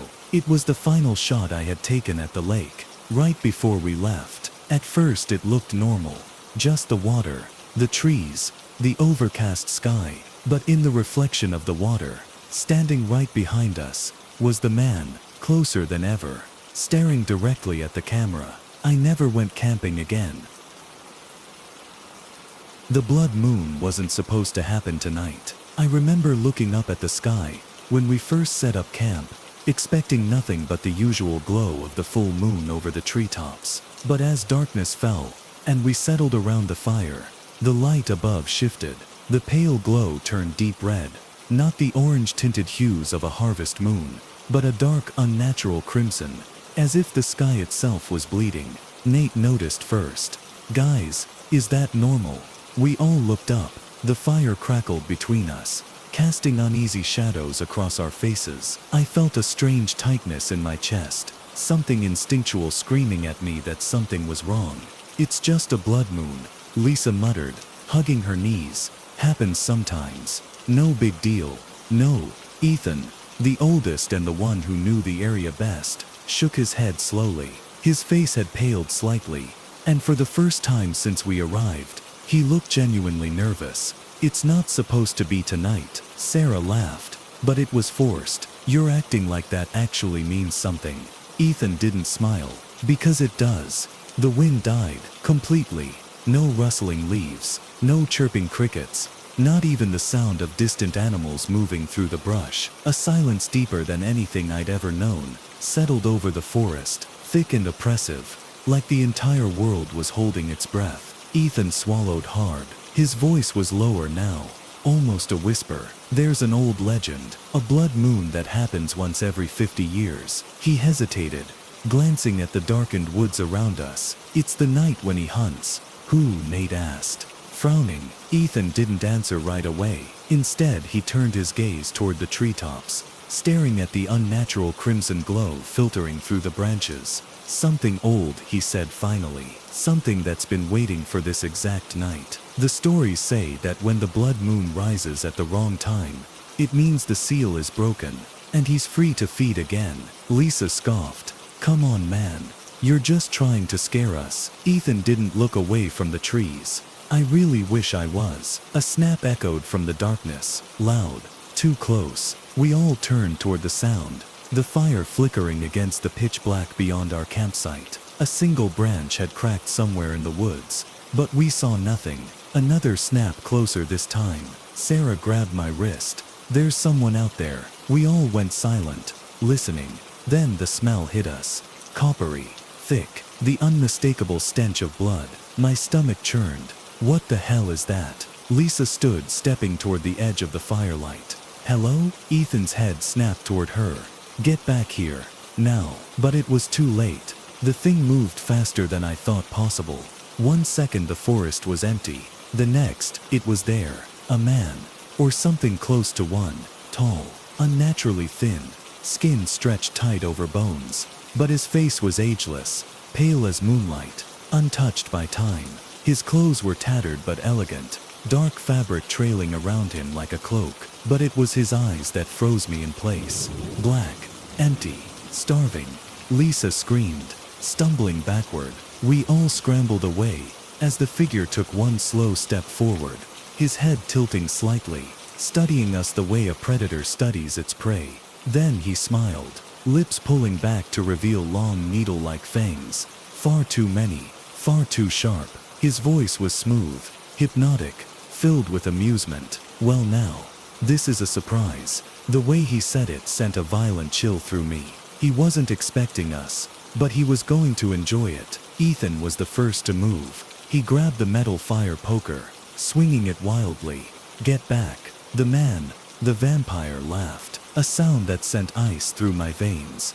Oh please, he murmured, amused. Then he was gone, vanished. Ethan barely had time to react before something invisible slammed into him, sending him flying across the camp, crashing into the dirt. Nate shouted his name, but Ethan was unmoving. The vampire turned his gaze back toward us, his eyes dark with hunger. The old rules don't apply tonight, he whispered. Tonight, I hunt. Lisa grabbed me, yanking me toward the trees. Run. We didn't hesitate. We sprinted into the darkness, crashing through the undergrowth, blind and desperate. I could barely hear anything over the sound of my own ragged breathing, my own hammering pulse. But as we ran, I felt it, the weight of something unseen moving alongside us, keeping pace, toying with us. Lisa tripped, falling hard against a tree root. I skidded to a stop, helping her up. Come on. She was breathing too fast, panic overtaking her. Then a voice, soft, amused, whispering through the trees. You can't run from me. A blur of motion, and then Lisa was gone, ripped from my grip, pulled into the darkness. I whirled around, heart stopping. Lisa, her scream cut through the night. Then silence, cold, awful silence.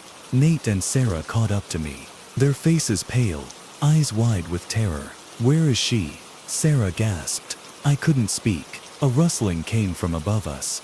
We looked up, and there he was, hanging upside down from a tree branch. Claws curled around Lisa's limp body.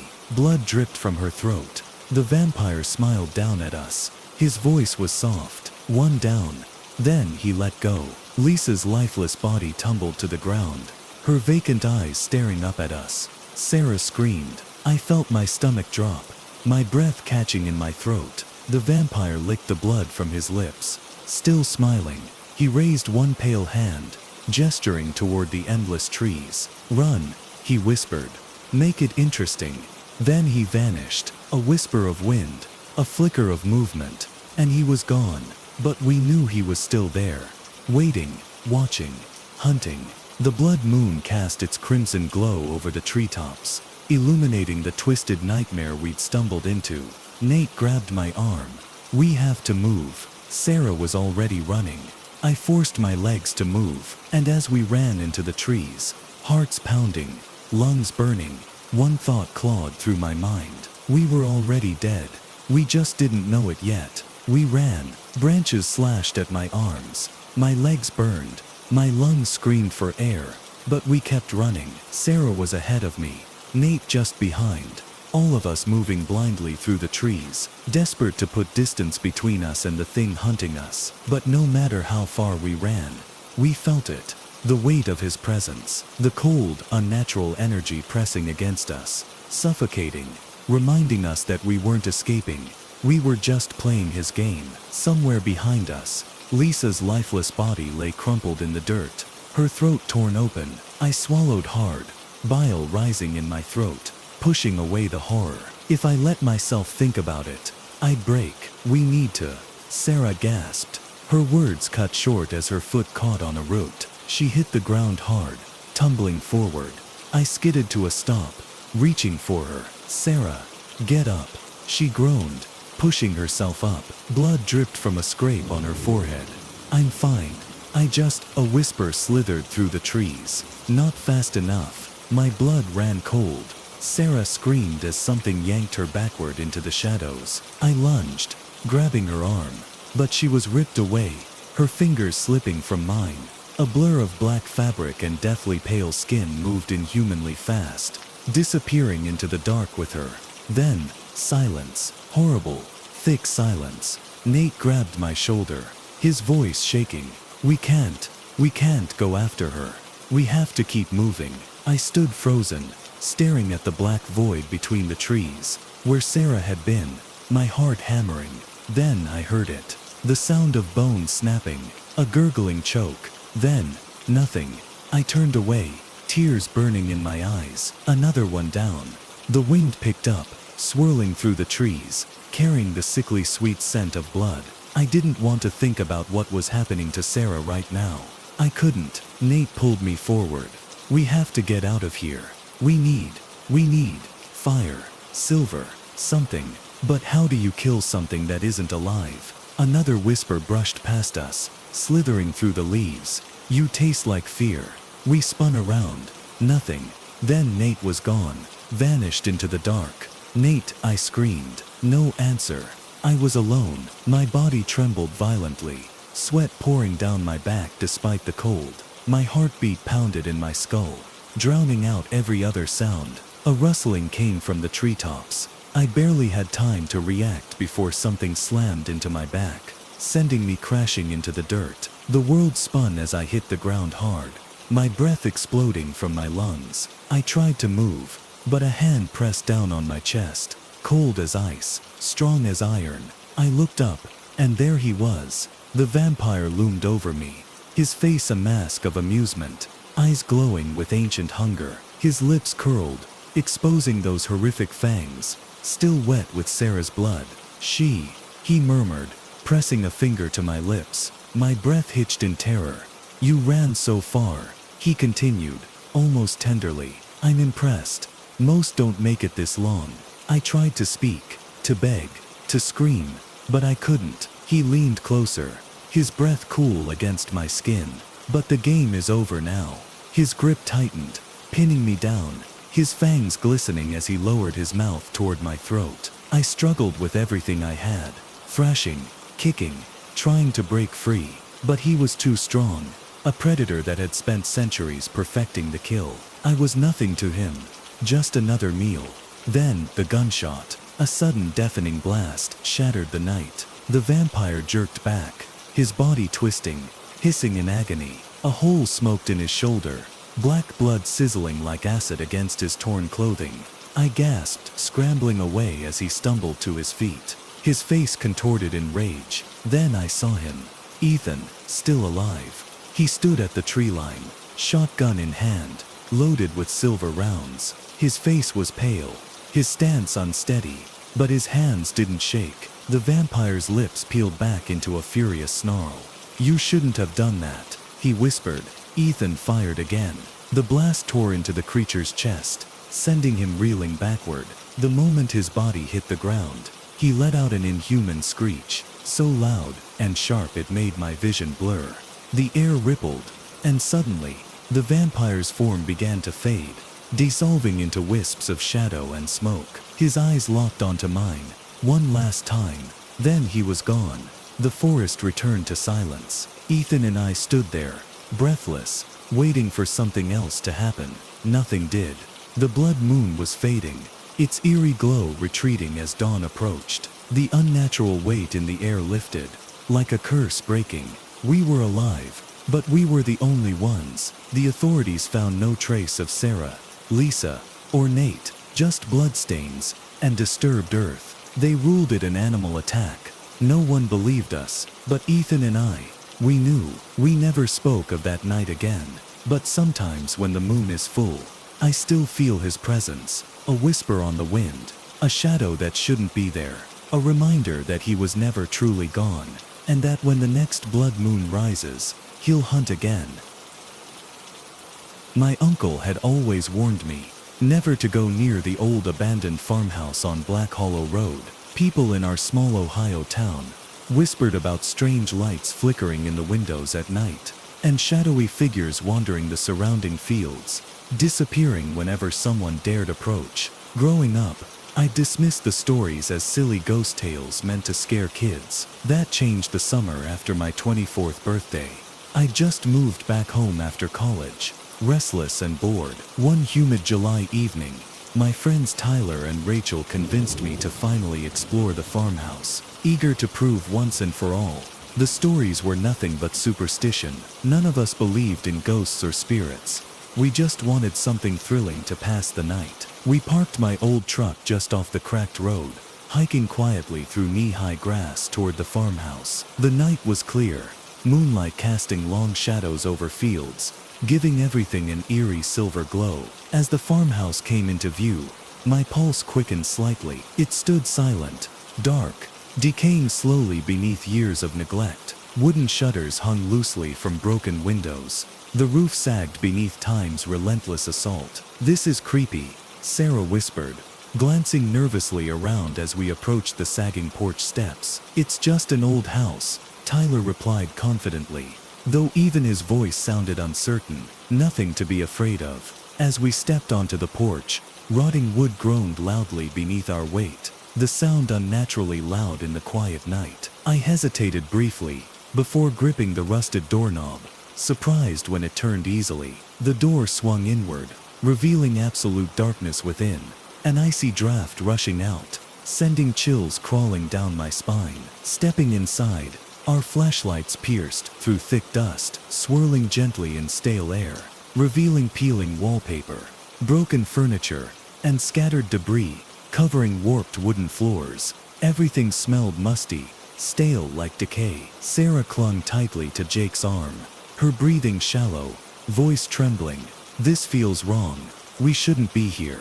Jake tried comforting her, but even he seemed unsettled. I moved cautiously deeper inside, my heart pounding with nervous excitement. Our flashlights revealed faded wallpaper peeling from mold-covered walls, a rusted stove, and a narrow staircase leading upward into oppressive darkness. "Hey, check this out," Jake called softly, pointing toward the far wall. Our flashlights illuminated deep scratches, gouged violently into the rotted wood, as though someone, or something, had clawed desperately at it. A cold chill crept through me. "Animals, probably," I whispered, but the claw marks looked too deep, too deliberate. Suddenly, from somewhere upstairs, came a soft yet unmistakable sound, a child's faint laughter echoing gently, playfully. We froze instantly, blood turning to ice, breath shallow and ragged. "Did you hear that?" Sarah whispered urgently, eyes wide with terror. Before we could reply, the laughter echoed again, closer, clearer, drifting gently down the staircase. Panic surged sharply as Jake grabbed Sarah's arm, pulling her toward the door. "We need to leave, now." But before we could move, the front door slammed violently shut, rattling the entire house. Panic surged through us. Tyler lunged toward the door, twisting the knob, desperately, pounding frantically against the ancient wood, but it wouldn't budge. "Windows," Jake shouted urgently, racing toward the closest window, pushing frantically against the rotting frame.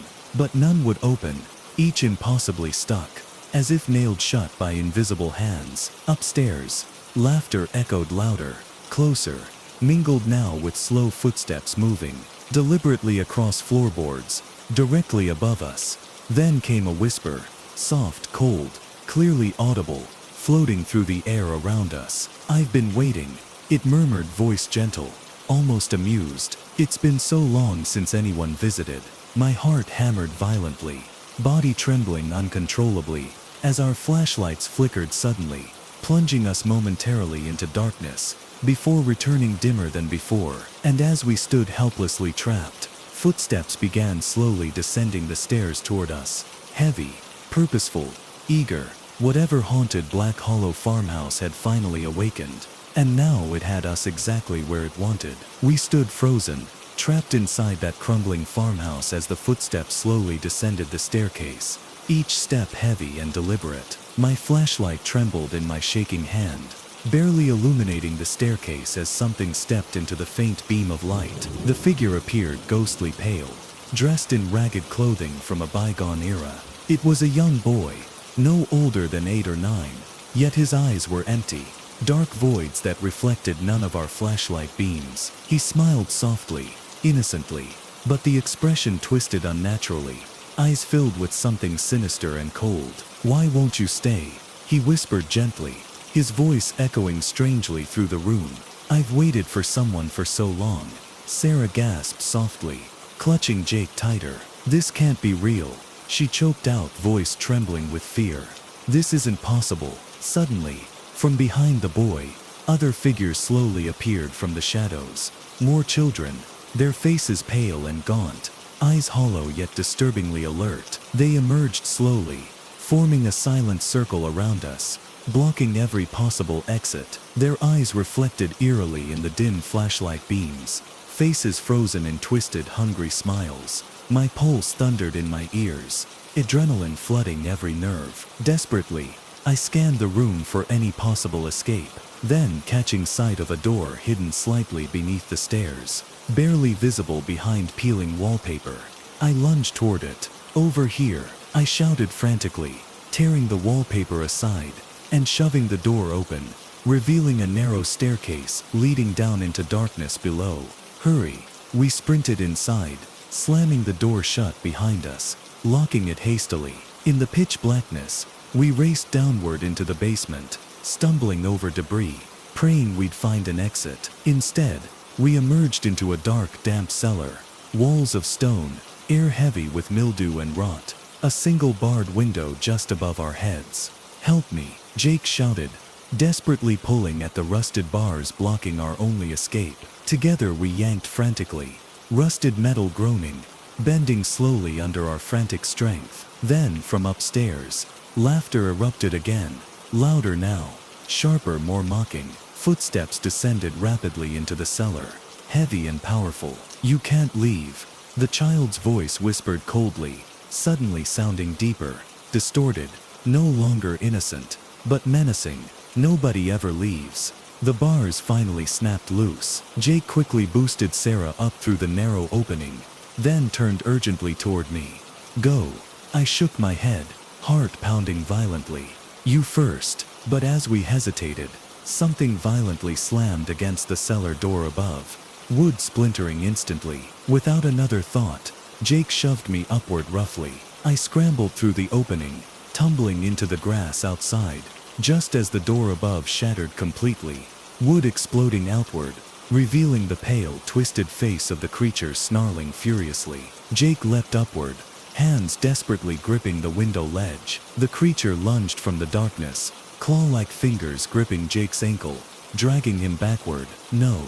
Sarah screamed from outside, desperately grabbing Jake's arms, pulling frantically. I dove forward, gripping Jake, adrenaline surging with desperate strength, as we both pulled with everything we had. The creature hissed furiously, fingers tightening painfully on Jake's leg, its strength immense, relentless. But finally, with one last desperate pull, Jake slipped free, tumbling heavily onto the grass beside us. We stumbled to our feet instantly, sprinting desperately across the field, hearts racing violently. Behind us, the farmhouse echoed with furious howls and shrieks. The creature trapped inside, unable to follow beyond the crumbling walls. Reaching my truck, we dove inside, engine roaring to life, headlights slicing through darkness, as we sped desperately away from Black Hollow Road, our bodies trembling, faces pale with shock. Later, police searched the farmhouse but found nothing. No creature, no children, only silent emptiness, and chillingly deep claw marks on basement walls. The farmhouse remained abandoned, quietly forgotten again, left to decay silently. Yet that night haunts me endlessly. Even now, years later, I sometimes wake in the dead of night, convinced I hear faint laughter drifting gently through my window, a child's voice whispering softly from far away, calling for me to return. But I know better now. Whatever waited in that house on Black Hollow Road still remains, trapped and hungry, patiently waiting in darkness for its next visitor to finally set it free. I'd rented cabin 13, hoping to escape from everything. My job, the constant noise of city life, and especially the recent painful breakup that had left me emotionally drained. The isolated mountain cabin seemed ideal, nestled deep in the forests of northern Colorado, miles from anyone or anything. For the first few days, it was perfect, but that changed quickly, When the storm arrived, the blizzard hit without warning, transforming peaceful mountain scenery into a relentless landscape of white. Snow fell thickly, quickly piling high against windows and doors, trapping me completely. At first, I enjoyed the cozy isolation, curled up by the fireplace, watching snow drift silently past frosted glass. Then, on the third night, I first heard it. It began as a soft tapping, barely audible over the howling wind, a gentle knock against the cabin door, rhythmic and persistent. Confused, I rose from my chair, glancing nervously toward the door, heart beating faster. "Hello," I called cautiously, my voice barely rising above the storm. "Is someone there?" No answer, just silence. Peering through the frosted window, I saw nothing but endless darkness and swirling snow. Perhaps I'd imagined it, I convinced myself, but unease lingered, settling quietly into my bones. The next night, the tapping returned, louder this time, more insistent, echoing clearly through the wooden cabin walls. My heart skipped sharply as I moved hesitantly toward the door, pressing my ear carefully against cold wood. "Please," came a soft whisper from the other side, barely audible, almost lost beneath the storm. "Let me in." I jerked backward sharply, panic tightening my throat. "Who are you?" I demanded shakily, clutching the doorknob tightly. "Do you need help?" Silence again. Then suddenly, from the far side of the cabin, behind me, a window rattled gently, as if someone had tapped softly against the glass. I spun instantly, heart hammering violently, racing toward it, desperately peering outside into the swirling snow. No one was there. I retreated deeper into the cabin, locking every door and window tightly, convincing myself it was the wind, the storm playing tricks on my mind. Yet sleep evaded me, leaving me restless, jumping at every creak or groan from the cabin's wooden frame. The fifth night, it returned again, but this time far worse. The knocking came sharply, powerfully, shaking the door violently. My blood turned to ice instantly, every nerve screaming in fear. "Go away," I shouted frantically, desperately grabbing a kitchen knife from the countertop, gripping it tightly, trembling uncontrollably. "Please let me in," came the voice again, soft, pleading, oddly gentle, yet strangely distorted by the storm. "It's so cold out here." My heart ached painfully. Something about that voice seemed familiar, vulnerable, desperate, yet instinct screamed warnings in my mind. "Who are you?" I demanded again, voice trembling sharply. A long silence followed, agonizingly drawn out. Then finally the voice whispered softly through the door, chillingly sweet, dripping with sadness. "You already know who I am." Confusion and dread tangled painfully within me. The voice, it sounded exactly like mine, perfectly mimicking my tone, my pain, my grief. Horror surged sharply. Something outside wasn't human. Something was deliberately tormenting me, using my own voice, preying on my deepest emotions. Backing away sharply, eyes wide, breathing ragged, I stumbled toward the fireplace, huddling near warmth and light, refusing to answer again. Yet throughout that endless night, knocking and whispers echoed relentlessly from outside, circling slowly around the cabin, scratching gently at windows, softly pleading in my voice for entrance. "I just want to come home," it whispered gently, over and over, each word stabbing painfully into my heart, slowly wearing down my resolve. Dawn finally broke, temporarily chasing away the terror, leaving me exhausted, shaking, eyes heavy with fatigue. Snow still fell steadily, showing no signs of stopping, trapping me indefinitely with the relentless visitor. But nothing could prepare me for what came next. The visitor had grown tired of waiting, deciding it was finally time to force its way inside, whatever the cost. As daylight faded again, dread settled heavily in my chest, suffocating me. The snowstorm intensified outside, wind screaming against the cabin walls, rattling windows and doors violently. Each gust felt like fingers clawing desperately, hungry to get inside. Exhausted, I knew escape was impossible. The mountain roads were now impassable. Buried deep beneath heavy snow, I was trapped utterly alone, and at the mercy of whatever waited patiently outside. Darkness settled quickly, transforming the forest into a world of shadows. The fireplace offered little comfort as dread crept through every corner of the cabin. I sat huddled by the dwindling fire, gripping the kitchen knife, heart racing at the slightest sound. Then, just as the storm intensified again, knocking echoed from every side, front door, back door, windows, all at once, rapid and powerful, shaking the entire cabin. Panic exploded through me as I desperately covered my ears, shutting my eyes tightly, begging for it to stop. "Let me in," the voice shouted now, no longer gentle, but angry and demanding, still perfectly mimicking my own voice, twisted by rage. "This is my home too." "No," I screamed back, tears streaming down my face, trembling uncontrollably. "You're not real." A sudden silence fell heavily over the cabin, an awful oppressive quiet. Then slowly, deliberately, the cabin's front door creaked softly open, swinging inward with agonizing slowness. A rush of bitterly cold air filled the room, making my heart seize painfully. My breath came in ragged gasps, as a shadowy figure stood silhouetted against swirling snow, stepping slowly inside. It was me, but not me. It wore my face, my clothes, but its eyes were hollow voids, empty and soulless, staring straight into mine with cruel amusement. "I've waited so long," it whispered softly, stepping closer, leaving melting snow and wet footprints across the floor. "Now it's your turn to be alone in the cold." Adrenaline surged powerfully through me, breaking through the paralyzing fear. With a scream of desperate determination, I lunged forward, slamming into the creature, knocking it backward onto the porch. Wind whipped violently, snow swirling thickly as we struggled on icy boards, both desperately trying to gain control. Its strength was terrifyingly real, claw-like fingers gripping painfully into my skin, pushing me dangerously close to the porch's edge. "You can't escape me," it hissed sharply, lips curled into a twisted smile. Summoning every last ounce of courage, I swung wildly with the kitchen knife, feeling the blade connect solidly. The creature shrieked violently, a sound filled with rage and agony. Stumbling backward, losing its balance, it tumbled off the porch into the darkness below, landing with a muffled, sickening crunch. I stood trembling at the edge, staring down into swirling darkness, heart hammering violently. Slowly, cautiously, I stepped back inside, slamming the door shut and locking it tightly behind me.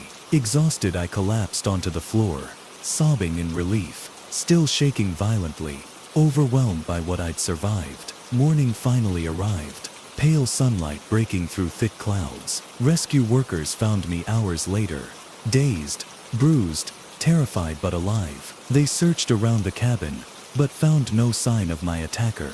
No footprints, no body, nothing but snow. Authorities dismissed my story as delirium, caused by isolation and fear, but I knew differently. Whatever had visited me that night was still out there, patiently waiting. Even now, far from that isolated cabin, safely surrounded by city lights and noise, I sometimes wake at night to a gentle tapping at my window, my own voice whispering softly, persistently, reminding me I'll never truly escape.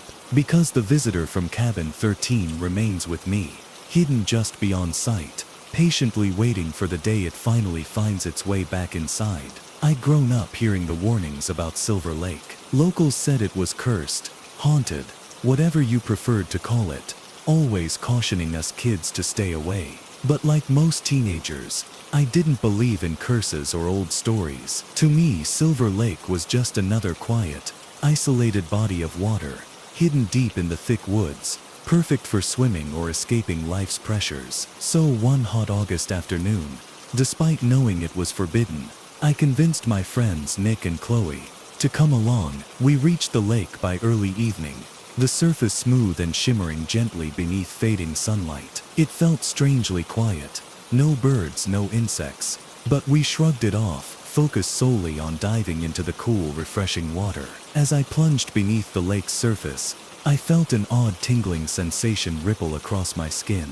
The deeper I swam, the stronger the sensation grew, until it felt almost electric, sparking uncomfortably beneath my flesh. Panicked, I burst to the surface, gasping for breath, heart racing oddly fast. "You okay?"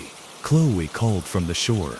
Noticing my sudden discomfort, "I'm fine," I replied weakly, climbing back onto land, shaking off unease. But even as we drove home, laughing about the lake's legend, something felt subtly wrong inside me, a feeling I couldn't quite shake. That night, the dreams began. Vivid, terrifying visions filled my sleep, images of murky water, shadowy figures lurking beneath the lake's surface, eyes glowing faintly in darkness, watching silently, waiting patiently. Each morning, I awoke gasping violently for air, skin clammy with sweat, body trembling uncontrollably. Over the next few days, things only worsened. My skin grew strangely pale, veins appearing beneath my flesh like dark rivers. My body temperature dropped sharply, leaving me constantly chilled. My reflection stared back from mirrors, but it seemed less like me each day, something darker, colder,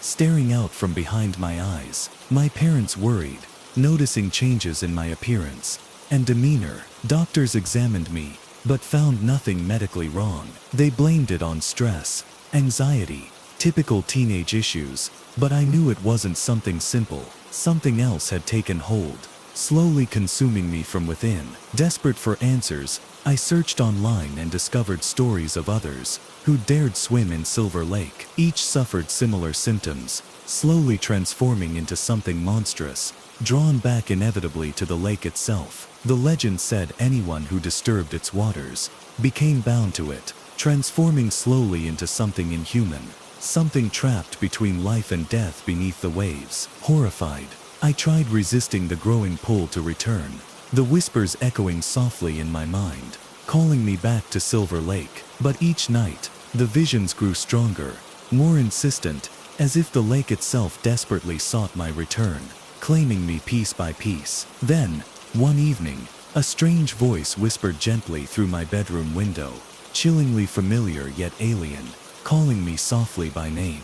Looking out, I saw no one, just moonlight casting shadows across the yard. But the pull felt irresistible, powerful, overwhelming. Before I even realized it, I was walking silently down familiar roads toward Silver Lake, heart pounding in my chest, pulse quickening with every step closer. I knew this was wrong, knew the curse was real, but I couldn't stop myself. At last, I stood again on the lake's shore, staring blankly at the calm, mirror-like surface beneath pale moonlight. Slowly, hypnotically, I stepped forward, feeling the cold water gently lap against my skin, drawing me inward. Then suddenly, something moved beneath the surface, dark figures gliding effortlessly through shadowed waters, approaching rapidly.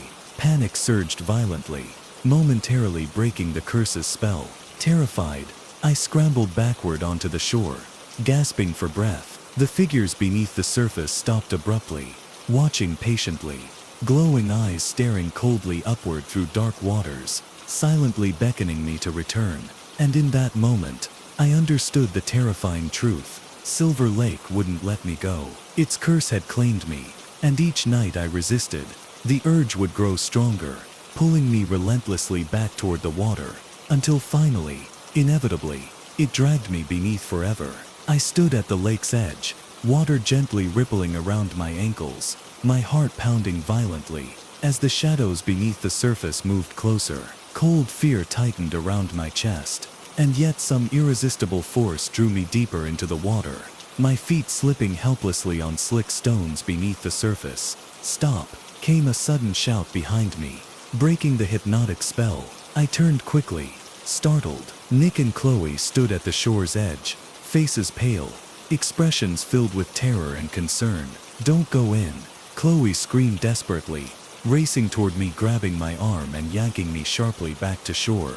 "It's controlling you," snapped from my trance. Panic surged sharply through me. "We have to get away from here," I gasped weakly, trembling uncontrollably. But as we moved quickly toward the path leading out of the woods, the lake erupted violently behind us, water exploding upward, showering down like icy rain. Spinning around sharply, we saw pale, distorted figures emerging from the lake, dripping wet, eyes hollow and lifeless, their faces twisted grotesquely, skin sagging and bloated, eyes blank yet hungry. Victims claimed by Silver Lake, now transformed into something monstrous. "Hurry!" I screamed desperately as we turned, and ran blindly through darkened woods, branches slashing painfully at our faces. Behind us, the creatures pursued relentlessly, moving with unnatural speed, their footsteps silent, their breathing a collective, hungry hiss. Eventually, we stumbled onto a road, the pale glow of headlights rapidly approaching. We waved frantically, screaming for help as the vehicle skidded sharply to a halt. The driver quickly opened his doors, shouting urgently for us to get inside. We piled desperately into the car, heart racing violently as the driver, an elderly man named Frank, sped away from Silver Lake, eyes filled with a knowing fear. "Y'all went into the lake, didn't you?"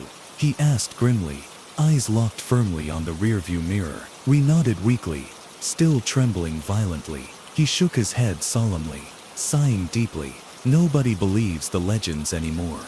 They think they're just scary stories to keep kids away. But they're real, very real."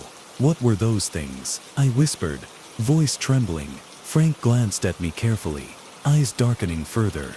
"People once, folks like you who ignored the warnings. The lake claimed them, changed them into guardians, cursed to protect it forever." We drove in silence afterward, the horrifying reality sinking deep into my bones. Later, doctors examined us, finding nothing physically wrong, dismissing our experiences as hallucinations from panic or exhaustion. But locals knew differently, quietly warning others to avoid Silver Lake, especially after dark. Months passed, but none of us ever returned to Silver Lake. Yet each night, as I lay sleepless in bed, I still felt that irresistible pull, the lake whispering softly, promising peace beneath its waters. And sometimes, through windows cracked open on warm summer nights, I swear I hear those pale figures gently whispering, calling softly, patiently reminding me they're still waiting. Silver Lake claimed a piece of me that night, and deep down I know someday I'll return. Because the curse never truly releases its victims, it only waits patiently, beneath dark waters, until they inevitably come home.